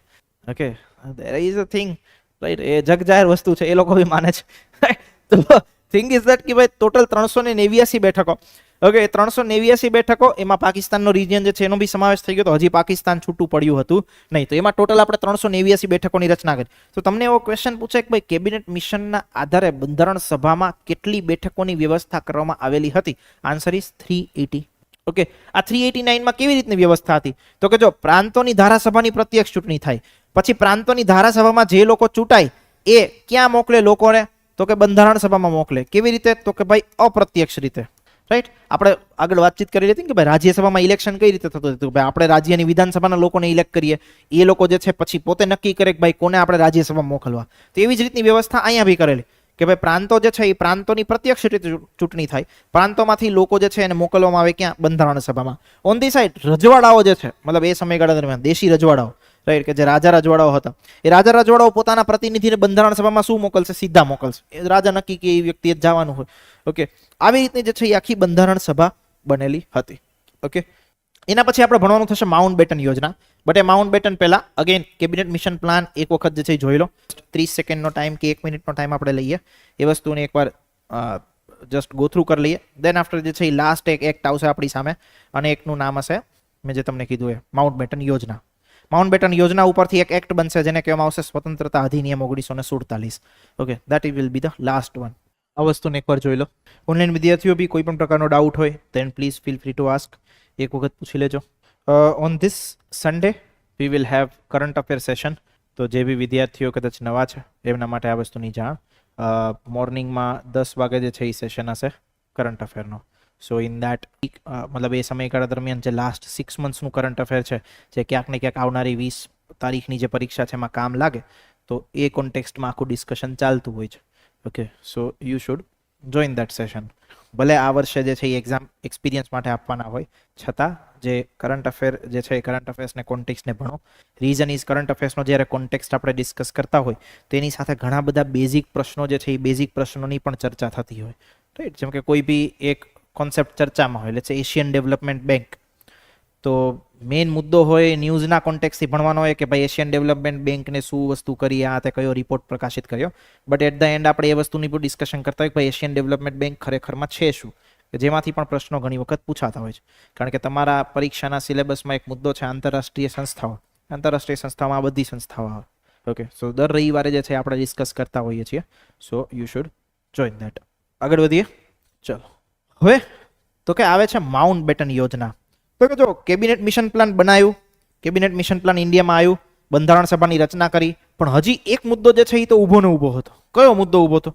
તો કે પાકિસ્તાનની માંગ, જે હજી ઉપર ડિસિઝન લેવાતું હતું, એનું સમાધાન કરવા માટે એક વ્યક્તિને મોકલવામાં આવે છે ઇન્ડિયામાં, જેનું નામ હતું માઉન્ટ બેટન. આ માઉન્ટ બેટન જે છે એ આવીને ઇન્ડિયામાં પ્લાન બનાવે છે, called as an Mountbatten plan. આ માઉન્ટ બેટન પ્લાનને જ્યારે કોંગ્રેસ અને મુસ્લિમ લીગ બંને સ્વીકારે છે, એના પછી આપણો એક લાસ્ટ અધિનિયમ બને છે જેને કહેવામાં આવે છે ભારત સ્વતંત્રતા અધિનિયમ 1947. માઉન્ટ બેટન યોજનાની અંદર ખાસ કરીને શેનું ડિસ્કશન થાય છે? તો કે ભાઈ આ પાકિસ્તાનને છૂટું પાડવાનું તો છૂટું પાડો, કામ પતાવો, બીજી વસ્તુમાં જીવનમાં આગળ વધો. ઓકે, લાસ્ટમાં તો એક ને કેસેટ એમની અટકેલી હતી પાકિસ્તાન પાકિસ્તાન લઈ લો પાકિસ્તાન. ઓકે, શું મળી ગયું ત્યારે પાકિસ્તાન બનાવીને? કશું નહીં. Okay, right. મતલબ એમની જે બેઇજ્જતી અત્યારે જે લેવલ પર થઈ રહી છે એ અલગ જ પ્રો લેવલ છે, રાઈટ. જસ્ટ રિસેન્ટલી જે ચેમ્પિયન્સ ટ્રોફી હતી, એ ચેમ્પિયન્સ ટ્રોફીની મતલબ ગેસ્ટ જે છે કે ચેમ્પિયન્સ ટ્રોફી થવાની હતી પાકિસ્તાનમાં. ઓકે, બટ આપણું જે ક્રિકેટ બોર્ડ છે, રાઈટ, કોલેજ BCCI, આ BCCI નો પાવર એટલો બધો છે આખા વર્લ્ડ લેવલ ઉપર કે ICC બી આપણે જ રૂલ કરીએ છીએ, BCCI બી આપણે જ ચલાવીએ છીએ, ICC બી આપણું ઘરનું જ છે. Okay, so thing is that આપણે ચોખ્ખું ના પાડતી હતી કે we will not come play in Pakistan, અને જે આપણે ઘણા વર્ષોથી રમતા જ નથી. રીઝન ઇઝ દેટ કે we have said in a statement કે terrorism and game both will not go together, right, કે ભાઈ જો તમારે અમારી સાથે રમવું હોય તો પહેલા ટેરરિઝમના ધંધા બધા બંધ કરો. ઓકે, એ કોન્ટેક્સને ધ્યાનમાં લઈને આપણે કોઈ દિવસ પાકિસ્તાનમાં મેચ રમવા જતા જ નહીં. તો ઇન્ડિયા અને પાકિસ્તાનનો જે બી મેચ થાય એ પાકિસ્તાનની બહાર જ થાય, અને જે થયો તો દુબઈમાં. ઓકે, ક્લિયર થાય છે, UAEમાં કે દુબઈમાં, એ જગ્યાએ જે છે આપણા મેચ થતા હોય. તો લાસ્ટમાં બેઇજ્જતી એવા લેવલ ઉપર થઈ કે લાઈક જે મતલબ થિંગ ઇઝ ધેટ કે લાસ્ટમાં ક્લોઝિંગ સેરેમની હતી. તો ક્લોઝિંગ સેરેમનીમાં લેટ્સ સે કોઈ બી ક્રિકેટ બોર્ડ જ્યારે આખી ચેમ્પિયન્સ કોઈ બી ટ્રોફીનું જે છે આયોજન કરતું હોય તો લાસ્ટમાં એના મેમ્બર્સ હોય, એટલીસ્ટ પાકિસ્તાન ક્રિકેટ બોર્ડના મેમ્બર્સ કોઈ હોય. ઓકે, લાસ્ટ જ્યારે ઇન્ડિયાને ટ્રોફી આપવાની હતી, આખું પ્રેઝન્ટેશન હતું, પાકિસ્તાન ક્રિકેટ બોર્ડનો કોઈ વ્યક્તિ નહીં, કોઈ બોલાયો જ નહીં કોઈ. ઓકે, તો એમના દેશવાળા જ લોકો એમને ગાળો દે છે કે હારું આટલું દેશની બેઇજ્જતી કઈ રીતે થઈ શકે કે ભાઈ આખી ટ્રોફી આપણે આયોજન કરીએ છીએ છતાં આપણો કોઈ માણસ જે છે ત્યાં નહીં. Okay, so this is the situation of that country, અને બહુ ખરાબ સ્થિતિથી જે છે પસાર થઈ રહ્યું છે. ઇકોનોમિકલી બી બહુ ખરાબ સ્થિતિથી જે છે પસાર થઈ રહ્યું છે. ઓકે, બટ થોડા સમયમાં એમનું પતન જે છે એ સુનિશ્ચિત છે, રાઈટ. ઓકે, આશા રાખીએ કે ભવિષ્યમાં જે છે એ સામેથી આવીને એમ કે ભાઈ હવે અમને તમારામાં સ્વીકારી લો, અમે જે છે એ તમારી શરણે આવ્યા છે, રાઈટ. ઓકે, ચલો આગળ વધીએ. માઉન્ટ બેટન પ્લાન, તો કે ભાઈ માઉન્ટ બેટન પ્લાન શેના માટે બનાવ્યો? તો સેમ વસ્તુ માટે બનાવ્યો કે ભાઈ હવે જે ભારત અને પાકિસ્તાનનો મુદ્દો છે, પાકિસ્તાન અને ભારતના મુદ્દાને પૂરો કરો, અને પાકિસ્તાનને જોઈતું હોય તો એનો પાકિસ્તાન દેશ આપી દો. એટલા માટે જે છે માઉન્ટ બેટન પ્લાન બનાવ્યો. માઉન્ટ બેટને શું કીધું કે ભાઈ બનાવી દો, બે કન્ટ્રી બનાવી દો. કયા કયા કન્ટ્રી? તો કે એક ઇન્ડિયા અને એક પાકિસ્તાન. ઓકે, તો પેલી વસ્તુ જે છે ભારત અને પાકિસ્તાન બંને દેશોનું જે નિર્માણ છે, નિર્માણ કઈ યોજનાને આધારે થયું? તો કે માઉન્ટ બેટન પ્લાનને આધારે. પછી તો કે હવે મુદ્દો ઉભો રહે શું? તો કે હવે મુદ્દો ઉભો રહીએ એ બંને વચ્ચેની બાઉન્ડ્રી નક્કી કરવાનો. ઓકે, ભાઈ કયો પ્રદેશ પાકિસ્તાનમાં, કયો પ્રદેશ ઇન્ડિયામાં, બંને વચ્ચેની જે છે સરહદો નક્કી કરવી, એક્સેટ્રા એક્સેટ્રા. તો એના માટે જે છે એક બાઉન્ડ્રી કમિશનની જોગવાઈ કરવામાં આવેલી. બાઉન્ડ્રી કમિશનને જે છે એ બીજા કયા નામે ઓળખાય છે? તો કે ભાઈ રેડ ક્લિફ કમિશન તરીકે બી ઓળખાય છે. અને રેડ ક્લિફ જે છે એ રેડ ક્લિફે જે આખી વસ્તુઓ બનાવી એને આપણે કહીએ છીએ રેડ ક્લિફ લાઇન. ઓકે, હવે એક ઇન્ટરેસ્ટિંગ વસ્તુ શું છે તો કે ભાઈ આ રેડ ક્લિફ નામના જે વ્યક્તિ છે એ રેડ ક્લિફ નામના વ્યક્તિને આ બાઉન્ડ્રીનું કામ સોંપવામાં આવ્યું. એમને જે છે ઇંગ્લેન્ડથી ખાસ બોલાવવામાં આવ્યા, પણ કેવી શું કહેવાય બુદ્ધિ વગરની વસ્તુઓ કરીએ કે ભાઈ જે વ્યક્તિને અહીંયા બોલાયો એ વ્યક્તિ કોઈ ઇન્ડિયામાં રહ્યો જ નહોતો. ઓકે, અને એને કામ સોંપવામાં આવ્યું બાઉન્ડ્રીનું. તો વિચાર કરો કે કેવી બાઉન્ડ્રી બનાવે. જે વ્યક્તિ કોઈ દિવસ અહીં રહ્યો જ નહીં, એને રિજિયનની ખબર નહીં કે ભાઈ ભારત પાકિસ્તાન શું છે, અને એવા વ્યક્તિને જે છે બાઉન્ડ્રી માટે બોલાવવામાં આવ્યું. તો અગેન ત્યારે બહુ બધા ઇસ્યુ થયા. પછી તો કે સાથે સાથે જે છે પંજાબ અને બંગાળ આ બંનેનું વિભાજન કરવા માટે પણ જે છે એ સીમા કમિશનની જોગવાઈ કરવામાં આવી. That is a boundary commission. Okay, કે પંજાબ જે છે એ પંજાબમાં બી અગેન જે અમુક પંજાબનો પોર્શન જે છે એ પાકિસ્તાનમાં ગયો, અમુક પંજાબનો પોર્શન આપણામાં આવ્યો. સેમ વસ્તુ જે છે એ બંગાળના કોન્ટેક્સમાં બી થયું. અમુક પોર્શન જે છે એ ગયો એને આપણે એ સમયગાળા દરમિયાન કયા પાકિસ્તાન તરીકે ઓળખતા? તો કે ઈસ્ટ પાકિસ્તાન તરીકે ઓળખતા, જે 1971 પછી બાંગ્લાદેશ બન્યું. ઓકે, તો એનો અમુક હિસ્સો જે છે એ ઈસ્ટ પાકિસ્તાનમાં ગયો, અમુક હિસ્સો જે છે એ આપણે વેસ્ટ બંગાળ તરીકે ઓળખીએ છીએ. એટલા જ રાજ્યનું નામ શું છે? વેસ્ટ બંગાળ, પશ્ચિમ બંગાળ. ઓકે, તો એમનું જે છે એ બી શું કરવામાં આવ્યું? તો કે વિભાજન કરવામાં આવ્યું. એની બી બાઉન્ડ્રી જે છે એ નક્કી કરવામાં આવી. પછી એક ઓપ્શન આપવામાં આવ્યો, જે રજવાડાઓ છે એ રજવાડાઓને જે છે એ સ્વતંત્રતા આપવામાં આવી. શું સ્વતંત્રતા આપવામાં આવી? કે ભાઈ તમે આઈધર ભારતમાં જોડાઓ, આઈધર પાકિસ્તાનમાં જોડાઓ. ઓકે, એ ઓપ્શન જે છે એ આપવામાં આવ્યો. ઓલમોસ્ટ ઘણા બધા રજવાડાઓ જે છે 565 કે આ તે જે બી સંખ્યા છે એમાંથી મેજોરિટી તો આપણામાં જોડાઈ ગયા હતા. 3 લોકો બાકી રહ્યા હતા, જમ્મુ કાશ્મીર, જુનાગઢ અને હૈદરાબાદ. ઓકે, જેનું ડિસિઝન પછી આગળથી લેવામાં આવ્યું. એની બી ચર્ચા આપણે જ્યારે આગળ ભણીશું, રાજ્યોનું જે નિર્માણ છે ત્યારે ડિસ્કસ કરીશું. ઓકે, તો રજવાડાઓ જે છે એને સ્વતંત્રતા આપવામાં આવી કે ભાઈ તમે ભારતમાં જોડાઓ, પાકિસ્તાનમાં જોડાઓ, વોટ એવર યુ ગુડ, એ તમે કરી શકો. પછી તો કે એવું કહેવામાં આવ્યું કે જ્યાં સુધી બંધારણ બનાવવામાં ન આવે ત્યાં સુધી ભારતનું શાસન કયા અધિનિયમના આધારે ચાલશે? તો કે ભારત સરકાર અધિનિયમ 1935. તો આ બી ક્વેશ્ચન જે છે એ પૂછાતો હોય છે. ઓકે, એટલે તમને ખબર હોવી જોઈએ. પછી તો કે એવું કહી દીધું કે ભાઈ બ્રિટિશ સરકાર જે છે એ બ્રિટિશ સરકાર હવે ભારત ઉપર કોઈ પણ પ્રકારનું આધિપત્ય રાખશે નહીં. ઓકે, હવે અમારું ભારતના પ્રત્યે કોઈ જવાબદારી નથી, અમારી પાસે ભારતની સત્તા નથી, અમે જે છે એ બધી વસ્તુઓ જે છે એ તમને હસ્તાંતરિત કરી દઈએ છીએ. ઓકે, અને ત્યારબાદ એવું કરી દીધું કે બંધારણ સભા જે આપણી બનેલી હતી, મતલબ કેબિનેટ મિશનના આધારે ઇન ધ યર ઓફ 1946, એ બંધારણ સભા જે છે એ માઉન્ટ બેટનને જ ભારતના જે છે એ પ્રથમ કેવા બનાયા? ગવર્નર જનરલ બનાયા, ટેમ્પરરી ટાઈમ માટે. ઓકે, દેન આફ્ટર પછી આપણે મતલબ આગળ જઈને રાષ્ટ્રપતિ બનાયા, તે એક્સેટ્રા બધી વસ્તુની પ્રોસિડિંગ કરી, પણ એ સમયગાળા દરમિયાન માઉન્ટ બેટનને જ આપણે શું કરીએ તો કે ભારતના પ્રથમ ગવર્નર જનરલ. હવે તો કે જો માઉન્ટ બેટન પ્લાન પછી પાકિસ્તાન તો અલગ થઈ ગયું. ઓકે, મૂળ આપણી બંધારણ સભા હતી એમાં 389 બેઠક હતી, પણ હવે પાકિસ્તાન તો અલગ થયું. તો પાકિસ્તાન અલગ થયું તો ઓબ્વિયસલી એ બેઠકો બંધારણ સભામાંથી જતી રહી. ઓકે, તો એટલા માટે શું કર્યું તો કે બંધારણ સભાની જે સદસ્યતા છે એ ઘટીને માઉન્ટ બેટન પ્લાન પછી કેટલી થઈ ગઈ? 299. તો આ ફેક્ટ તમને ખબર હોવી જોઈએ. આ 299 માંથી 229 ચૂંટાયેલા અને બાકીના 70 સભ્યો રજવાડાઓમાંથી નામાંકિત. ઓકે, આવા પ્રકારની વ્યવસ્થા થયેલી. હવે આગળ જે વસ્તુની ડિસ્કશન થશે એ શું થશે તો કે માઉન્ટ બેટન પ્લાનમાંથી જ આપણો લાસ્ટ અધિનિયમ બને છે ભારત સ્વતંત્રતા અધિનિયમ 1947, કે જે આઝાદી પહેલાનો અંતિમ બ્રિટિશરો દ્વારા બનાવવામાં આવેલો અધિનિયમ. શું છે? બહુ સિમ્પલ. તો કે બ્રિટિશ સંસદમાંથી પસાર થયું, 2 સત્તા બનાવવામાં આવશે, ભારત અને પાકિસ્તાન 2 કન્ટ્રી બનાયા. બ્રિટેન સમ્રાટની જે છે એ ભારત સરકારની જવાબદારી રજવાડાઓ ઉપર શાસન 15 ઓગસ્ટ 1947 થી અમે સમાપ્ત કરી દઈશું. જ્યાં સુધી નવું બંધારણ ના આવે ત્યાં સુધી ભારતનો વહીવટ જે છે એ ભારત શાસન અધિનિયમ, ભારત સરકાર અધિનિયમ 1935 મુજબ ચાલશે. બ્રિટેન સમ્રાટની શાહી ઉપાધિમાંથી, મતલબ કે એની અંદર જે બધા લિસ્ટ લખેલું હતું દેશોનું કે જેની ઉપર એ રૂલ કરે છે, એમાંથી જે છે એ ભારતના સમ્રાટનું નામ કાઢી નાખવામાં આવ્યું, કારણ કે આપણને જે શું કરી દીધા હતા, એમણે આઝાદ કરી દીધા હતા. અને બીજી વસ્તુ એ કે બ્રિટેનની સરકાર કે બ્રિટેનની રાણી કે બ્રિટેનના સમ્રાટ કે એના રાજા, એના દ્વારા જે પણ પ્રકારની સંધિઓ થયેલી છે ભારત સરકાર સાથે, બધી સંધિઓ શું કરવામાં આવી? રદ કરવામાં આવી. સો this was about the last Bharat સ્વતંત્રતા અધિનિયમ 1947. ક્લિયર થાય છે? તો ભાઈ શરૂઆત આપણે કરેલી હતી 1773 થી. એક વખત ક્વિકલી રિવાઇઝ કરીએ બધા જ એક્ટ, કયા કયા એક્ટ આપણે ભણ્યા તો કે ભાઈ નિયમન ધારો ભણ્યા 1773 નો, પિટ્સ ઇન્ડિયા એક્ટ ભણ્યા 1784 નો, ચાર્ટર એક્ટ ભણવાની શરૂઆત કરી 1793 થી, પછી ભણ્યા charter act 1813, charter act 1833, charter act 1853. એના પછી ભારત પરિષદ અધિનિયમ 1861, પછી ભારત પરિષદ અધિનિયમ 1892, પછી ભારત પરિષદ અધિનિયમ 1909, ભારત સરકાર કે ભારત શાસન અધિનિયમ 1919, ભારત સરકાર અધિનિયમ 1935, પછી ઓગસ્ટ પ્રસ્તાવ, ક્રિપ્સ મિશન, કેબિનેટ મિશન, પછી માઉન્ટ બેટન પ્લાન અને લાસ્ટમાં ભારત સ્વતંત્રતા અધિનિયમ 1947. આટલી વસ્તુઓ જે છે આપણે ડિસ્કસ કરેલી છે અત્યાર. ક્લિયર हुआ सब चीज एवरीवन? कोई डाउट? ऑनलाइन स्टूडेंट भाई, anyone is having any doubt? बोलो भाई, કોઈ ડાઉટ? તો એક વખત જલ્દીથી જેટલા બી એક્ટ આપણે ભણ્યા છીએ એ બધા જ સ્પીડમાં એક વખત જે છે એ રિવાઇઝ કરી લેશો. ક્લિયર? ઓકે, જે વિદ્યાર્થીઓ પાસે આપણી આ પીપીટી નથી એના માટે જે છે હું આપણી એક ટેલિગ્રામ ચેનલમાં અત્યારે આ પીપીટી મૂકું છું, તો ત્યાંથી એકવાર ડાઉનલોડ કરી લો, પછી હું ત્યાંથી હટાવી દઈશ. ઓકે, સો જસ્ટ ક્વિકલી જે છે એ ડાઉનલોડ કરી લેજો ટેલિગ્રામ ચેનલ ઓપન કરીને. રાઈટ, ત્યાં જે છે હું કરું છું એટલે એમાંથી તમે આ બધા એક્ટ જે છે એ 1 બાય 1 ઝડપથી જોઈ શકો. જે લોકોને ગ્રુપમાં આપેલી છે એ લોકોને તમે આપી દીધી છે. ઓકે, જે સ્ટુડન્ટ્સ છે એમને તો ગ્રુપમાં મેં ઓલરેડી મોકલી દીધી છે. જે લોકો પાસે નથી એના માટે હું જે છે એ આપણી ટેલિગ્રામ ચેનલમાં પીપીટી મૂકી રહ્યો છું, તો ત્યાંથી ઝડપથી ડાઉનલોડ કરી લેશો. I have already uploaded there, so please check it out. આપણી જે ભોરણીયા ગાઈડન્સની પબ્લિક ચેનલ છે એમાં, ઓકે, ત્યાં મેં મૂકી છે.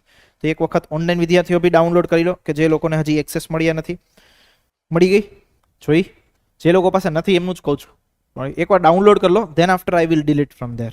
ઓકે, તો તમે કહો એકવાર ડાઉનલોડ થઈ ગઈ પછી હું ડિલીટ કરી શકું. આમાં તો તમારી સરળતા માટે ખાલી મૂકી છે. ઓનલાઈન વિદ્યાર્થીઓ હું તમને 5 મિનિટનો સમય આપું છું, એક વખત બધા એક્ટ જોઈ લો, ધેન આફ્ટર જે છે આપણે અમુક જે ક્વેશ્ચન્સ છે ક્વેશ્ચન્સને સોલ્વ કરવાનું શરૂ કરીએ કે જે આમાંથી પૂછાયેલા છે અને જેનો જવાબ તમારે જ આપવાનો છે, એટલા માટે. ડન? ડાઉનલોડ થઈ ગઈ બધાને? Everyone, can I remove from there? Thank you. કોઈ પણ પ્રકારનો ડાઉટ હોય, કાંઈ બી ના સમજાતું હોય, દેન ફીલ ફ્રી ટુ અપ્રોચ. બંધ કરી દો ભાઈ, આ બંધ કરી દો.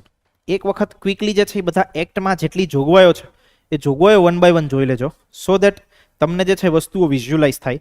અને બીજી એક વસ્તુ એ કે આ વસ્તુને તમારે ઘરે જઈને બી રિવાઇઝ કરવી પડશે, તો જ યાદ રહેશે, બાકી જે છે એ યાદ રહેશે નહીં. So you must need to revise it continuously. કોઈ વાંધો નહીં, ભલે જે થાય જવા દો, કોઈ વાંધો. તમે ખાલી ભણવામાં ધ્યાન રાખો. બોલો બોલો ને, શું છે? ગવર્નર જનરલ ઓફ બંગાળ જે બુક છે એ બુકમાં તો ખાલી એ જસ્ટ એમને કોન્ટેક્સમાં જે લેખક છે એને લખેલો છે, વોરન હેસ્ટિંગે નહીં લખેલું. હા મતલબ એ કોન્ટેક્સમાં એમણે એવું કીધું છે કે ભાઈ ઇન્ડિયાના કોન્ટેક્સમાં આ વ્યક્તિ પેલો ગવર્નર જનરલ, બાકી નામ તો એનું ગવર્નર જનરલ ઓફ બંગાળ જ હતું. લાસ્ટ 3 મિનિટ્સ, એને પછી આપણે ક્વેશ્ચન સોલ્વ કરવાનું શરૂ કરીશું. ઓનલાઈન સ્ટુડન્ટ પણ આ વસ્તુ ઉપર ધ્યાન રાખે, અંદર ચર્ચા નહીં. Last 2 minutes, last 1 minute, last 30 seconds, last 10 seconds, last 5 seconds. Let's start. So please put down your phones, close down your books and then we'll start the solving the questions. Online વિદ્યાર્થીઓ જે છે એ પોતાની પ્રામાણિકતાથી જે છે એ પોતે વિચારી અને પોતે ડિસાઈડ કરી અને જવાબ આપે. ઓકે, કારણ કે તમારા ઘરે તો હું જોવા નહીં આવવાનો તમે બુક ખોલી રાખી છે, પીપીટી ઓપન રાખી છે કે નહીં. ઓકે, બટ ટ્રાય કરો કે જે છે એ તમે વ્યવસ્થિત રીતે જવાબ આપી શકો. પહેલો ક્વેશ્ચન જે છે એ આપણે સોલ્વ કરીશું, એ તમારી સ્ક્રીન પર છે, રાઈટ. ક્વેશ્ચન વાંચો અને જે છે એ મને જે છે એ જવાબ વિચારવાનો પ્રયત્ન કરો. ક્વેશ્ચન એવું છે, હિન્દ સરકારનો ધારો 1935 બાબતે નીચેના પૈકી કયા વિધાનો સાચા છે? પૂછાયેલો તો ડીવાયએસઓની એક્ઝામમાં. પેલું સ્ટેટમેન્ટ એવું કહે છે કે આ ધારાએ પ્રાંતોમાં દ્વિમુખી રાજ્ય પદ્ધતિ નાબૂદ કરી પ્રાંતીય સ્વાયત્તતા દાખલ કરી. આ ધારાએ રાજ્યપાલને પ્રાંતીય ધારાસભાને જવાબદાર મંત્રીઓની સલાહ અનુસાર કાર્ય કરવાનું પણ ઠેરવ્યું. આ ધારાએ તમામ 11 પ્રાંતોમાં દ્વિગૃહી પ્રથા દાખલ કરી. અનુસૂચિત જાતિ સ્ત્રીઓ અને કામદારો માટે અલગ મતદાર મંડળ પૂરા પાડી કોમી પ્રતિનિધિત્વનો સિદ્ધાંત જે છે એ વિસ્તૃત કર્યો. સો your time starts now. You have 20 seconds of time to solve this. ભાઈ હું પૂછીશ પછી આન્સર આપજો. ઓકે, મતલબ ઓલું આપણે જાહેર બજાર નહીં ખોલવી, રાઈટ, બટ હું પૂછું પછી આન્સર આપજો. સોરી, હું એ તો તમારે ડિસાઈડ કરવાનું. હું આમાં કાંઈ સમજાઈશ નહીં ભાઈ. હું જ્યારે આન્સર સમજાઈશ ત્યારે કહીશ. ઓકે, અહીં વચ્ચે તમને ક્વેશ્ચનનો મિનિંગ તમે જાતે સમજો. હું કોઈ વસ્તુનો શબ્દનો મિનિંગ કહેવાનો. ચલો, ઓનલાઈન જે વિદ્યાર્થીઓ છે એ ચેટ બોક્સના માધ્યમથી જવાબ આપે અને ચેટ બોક્સમાં લખીને જણાવે કે એમને શું લાગી રહ્યું છે. ચલો, yes, now rays your hand કે જેમની પાસે આન્સર હોય. ઓકે, યસ, તમારી પાસે કેટલા લોકો એ સાથે છે, કેટલા લોકો બી સાથે છે ભાઈ સાહેબ, કેટલા લોકો સી સાથે છે અને કેટલા લોકો ડી સાથે છે અને કેટલા લોકો ઈ સાથે છે? ઈ મતલબ કે કોઈ ક્વેશ્ચન ના કરવો, સ્કીપ કરવો. So the correct answer is actually B. દેખે હવે ક્વેશ્ચનનો આન્સર સુધી કઈ રીતે પહોંચવામાં આવે એને આપણે સમજીએ. જો મેઇન તો પેલા કયું સ્ટેટમેન્ટ ખોટું છે એને આઈડેન્ટિફાઈ કરો. તો કે જો ત્રીજું સ્ટેટમેન્ટ એવું કે છે કે આ ધારાએ તમામ 11 પ્રાંતોમાં દ્વિગૃહી વ્યવસ્થા દાખલ કરી, તો મેં તમને કીધું તમામમાં નહીં કરી, 11 માંથી 6 માં કરી હતી. એટલે ત્રીજું સ્ટેટમેન્ટ ખોટું થાય. તો ત્રીજું સ્ટેટમેન્ટ ખોટું થાય તો આ ઓપ્શન તમારો એલિમિનેટ થઈ ગયો, આ ઓપ્શન એલિમિનેટ થઈ ગયો. હવે વધ્યા બી અને સી. આ બી અને સી માં પેલું અને બીજું તો કોમન છે બંનેમાં. તમારે જોવાનું રહે ખાલી ચોથું સ્ટેટમેન્ટ. તો ચોથું સ્ટેટમેન્ટમાં બી આપણે એ વસ્તુ લખેલી હતી કે ભાઈ સ્ત્રીઓ અને કામદારો માટે જે છે મતદાર મંડળને વિસ્તૃત કરવામાં આવ્યો. So answer is 1, 2 and clear. Very easy. Okay, ચલો આગળ વધીએ. 1773 ના નિયામક ધારા વિશે નીચેના પૈકી કયા વિધાનો સાચા છે? જીપીએસસી ક્લાસ 1-2 માં પૂછાયેલો ક્વેશ્ચન. આ ધારા દ્વારા સૌપ્રથમ ઈસ્ટ ઇન્ડિયા કંપનીના વહીવટી અને રાજકીય કાર્યોને સ્વીકૃતિ મળી. આ ધારા અંતર્ગત બોમ્બે તથા મદ્રાસના ગવર્નરો જે છે એ બંગાળના ગવર્નર જનરલના તાબા હેઠળ મૂકવામાં આવ્યા. આ ધારાએ ભારતમાં કેન્દ્રીય વહીવટનો પાયો નાખ્યો. સો your time starts now. Only 10 seconds of time you have. Okay, only and only 10 second. Online વિદ્યાર્થીઓ ચેટ બોક્સમાં આન્સર આપે. Only and only 10 seconds. ચલો, કોણ આન્સર કહેશે? Who will answer? હા બોલો. સી મતલબ માત્ર 1 અને 2, માત્ર 1 અને 2. ઓકે ઠીક છે. બાજુમાં એ 1, 2 ને 3. ઓકે, 1, 2 ને 3. તમે સી શું છે? માત્ર 1 અને તો હતા નહીં. લાસ્ટ બેન્ચ એ મતલબ 1, 2 ને 3. ચલો બઢિયા, સોલ્વ કરતે. હવે ક્વેશ્ચન પેલો જુઓ.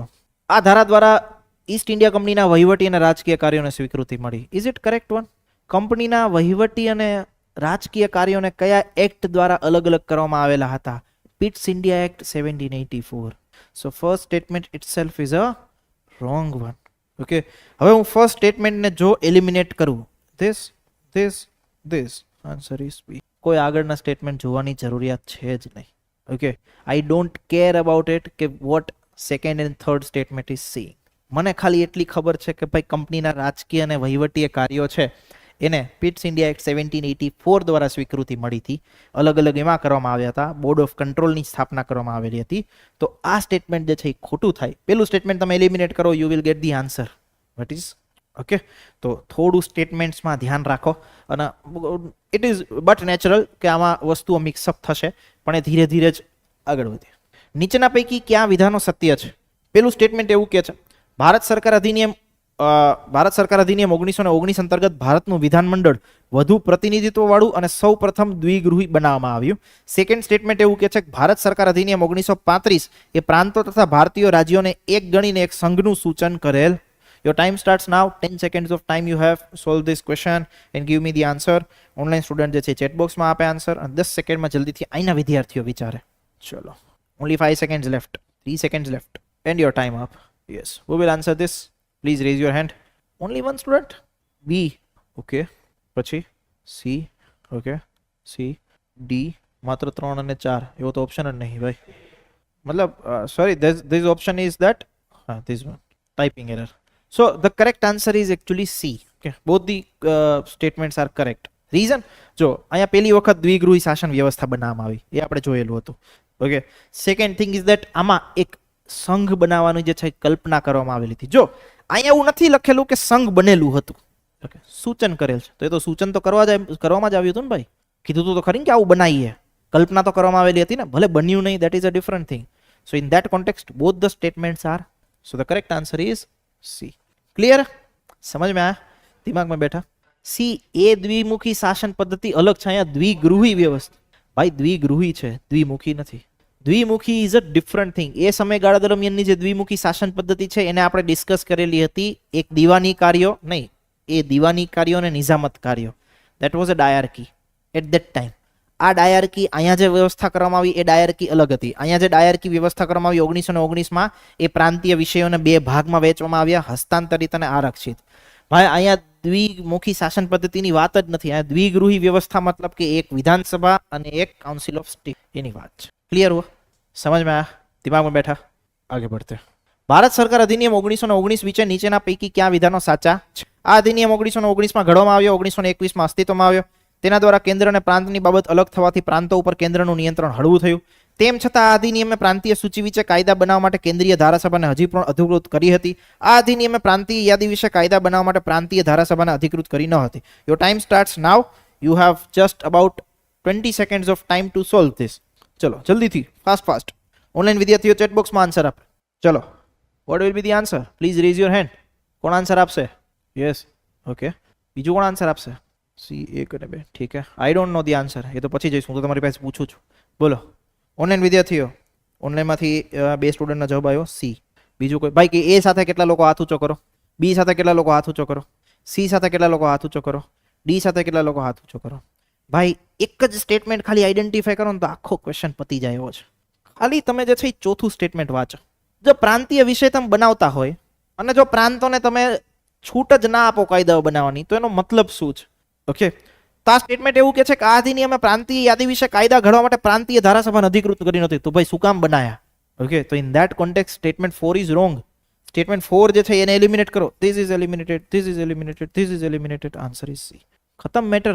આઈ don't care about the what others 3 statements are saying. મારે એનાથી કોઈ નિસ્બત જ નહીં. રીઝન કે હું આ એક સ્ટેટમેન્ટ એલિમિનેટ કરું ને તો મારા 3 ઓપ્શન એલિમિનેટ થાય છે. એટલે જો 2 થતા હોત તો હજી મારે સ્ટેટમેન્ટ વિચારવા પડત, હજી મારે સ્ટેટમેન્ટ સમજવા પડે. પણ અહીંયા એવી કોઈ પ્રોબ્લેમ જ નથી. ઓકે. આરામથી ક્વેશ્ચન સોલ્વ થઈ જાય છે. ક્લિયર? તો આવા સ્ટેટમેન્ટ બેઝડ ક્વેશ્ચન પૂછાય ત્યારે સૌથી પહેલો અપ્રોચ શું રાખવો જોઈએ? તો કે એલિમિનેશન મેથડ. એલિમિનેશન મેથડના માધ્યમથી જે સ્ટેટમેન્ટ ખોટું છે એને એલિમિનેટ કરો. પણ હા, જે સ્ટેટમેન્ટ ખોટું તમે માનો છો એ ખરેખર ખોટું હોવું જોઈએ. ભાઈ હારું તમે સાચા સ્ટેટમેન્ટને એલિમિનેટ કરો તો સાચા આન્સર ઉપર ના પહોંચી શકાય. ક્લિયર? સમજાણી વસ્તુ? ઓકે. દિમાગમાં બેઠા? ચલો આગે બઢતે. Let's move on. નીચેના પૈકી કયા વિધાનો સાચા છે? ભારત સરકાર અધિનિયમ 1919 એ નિયંત્રિત મતાધિકાર સાથે તત્કાલીન ધારાસભાના બીજા ગૃહ તરીકે રાજ્ય પરિષદની રચનાની જોગવાઈ કરી. આ રાજ્ય પરિષદ વાસ્તવમાં 1935માં અસ્તિત્વમાં આવી. તે વખતે ગવર્નર જનરલ તત્કાલીન રાજ્ય પરિષદના હોદ્દાની રૂએ અધ્યક્ષ હતા. So solve this. You have 20 seconds of time to solve this. Online વિદ્યાર્થીઓ જે છે ચેટ બોક્સમાં આન્સર આપશે. STA માં પૂછાયેલો ક્વેશ્ચન છે. Solve this. 20 seconds of time. Solve with your common sense. This is my hint for you. Solve with your common sense. Online વિદ્યાર્થીઓ જલ્દીથી આન્સર આપે. ચલો last 5 seconds. 5 seconds only. Last 5 seconds. બોલો ભાઈ કોણ આન્સર આપશે? હાથ ઊંચો કરો. Please rays your hand. બોલો શું આન્સર? ઓકે ઠીક હે. Anyone else? કેટલા લોકો A સાથે, કેટલા લોકો B સાથે, કેટલા લોકો C સાથે, કેટલા લોકો D સાથે? રાઈટ. આજે નહોતા આન્સર આપતા એ લોકો એવું ના વિચારતા કે આગળમાં 3માં કોઈ નહીં જોડાયેલા તો D જ આન્સર હશે. Right. Don't do that. Now just solve with the common sense. Common sense શું કહે છે? ભાઈ 1919નો કોઈ અધિનિયમ હોય એની કઈ પરિષદ 1935માં થોડી અસ્તિત્વમાં આવે. આટલી તો કોમન સેન્સ હોવી જોઈએ ને. 1935માં તો નવો એક્ટ આવી ગયો હતો. ઓકે. અહીંયા એવું લખ્યું કે ઉપર જે રાજ્ય વિધાન પરિષદ બનાવી 1935 માં અસ્તિત્વમાં આવી. No, so just remove the second statement. Ticket answer is 1. Okay ભાઈ, મેં કીધું તું કોમન સેન્સ થી સોલ્વ કરજો. This is the common sense. 1919 ની કોઈ પરિષદ હોય એ 35 માં અસ્તિત્વમાં ના આવે તો બનાવે જ નહીં 19 માં. ક્લિયર થઈ છે? 19 ની કદાચ કોઈક 21 માં આવી શકે, 22 માં આવી શકે, 23 માં આવી શકે. That is my. 1935 માં તો નવો કાયદો જ આવી ગયો. ક્લિયર થાય છે? Okay, so that statement is wrong. Clear? જેવું એલિમિનેટ કર્યું મને આન્સર મળી ગયો. ડન? ચલો આગે बढ़े. Let's move on two solve this. Bharat સરકાર અધિનિયમ 1919 વિશે નીચેના પૈકી કયું વિધાન સત્ય નથી?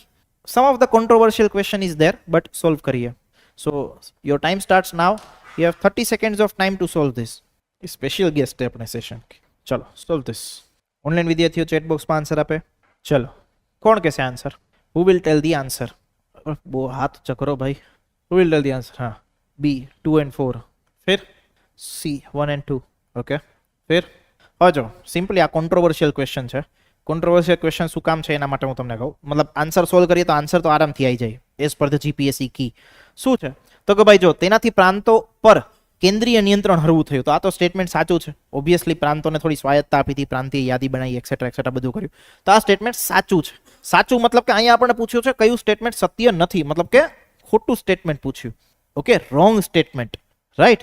તો કે પેલું સ્ટેટમેન્ટ તો સાચું છે, તો મતલબ કે આ ઓપ્શન તો જતો રહે, આ ઓપ્શન બી જતો રહે, આ ઓપ્શન જતો રહે. આન્સર આવે 2 and 4.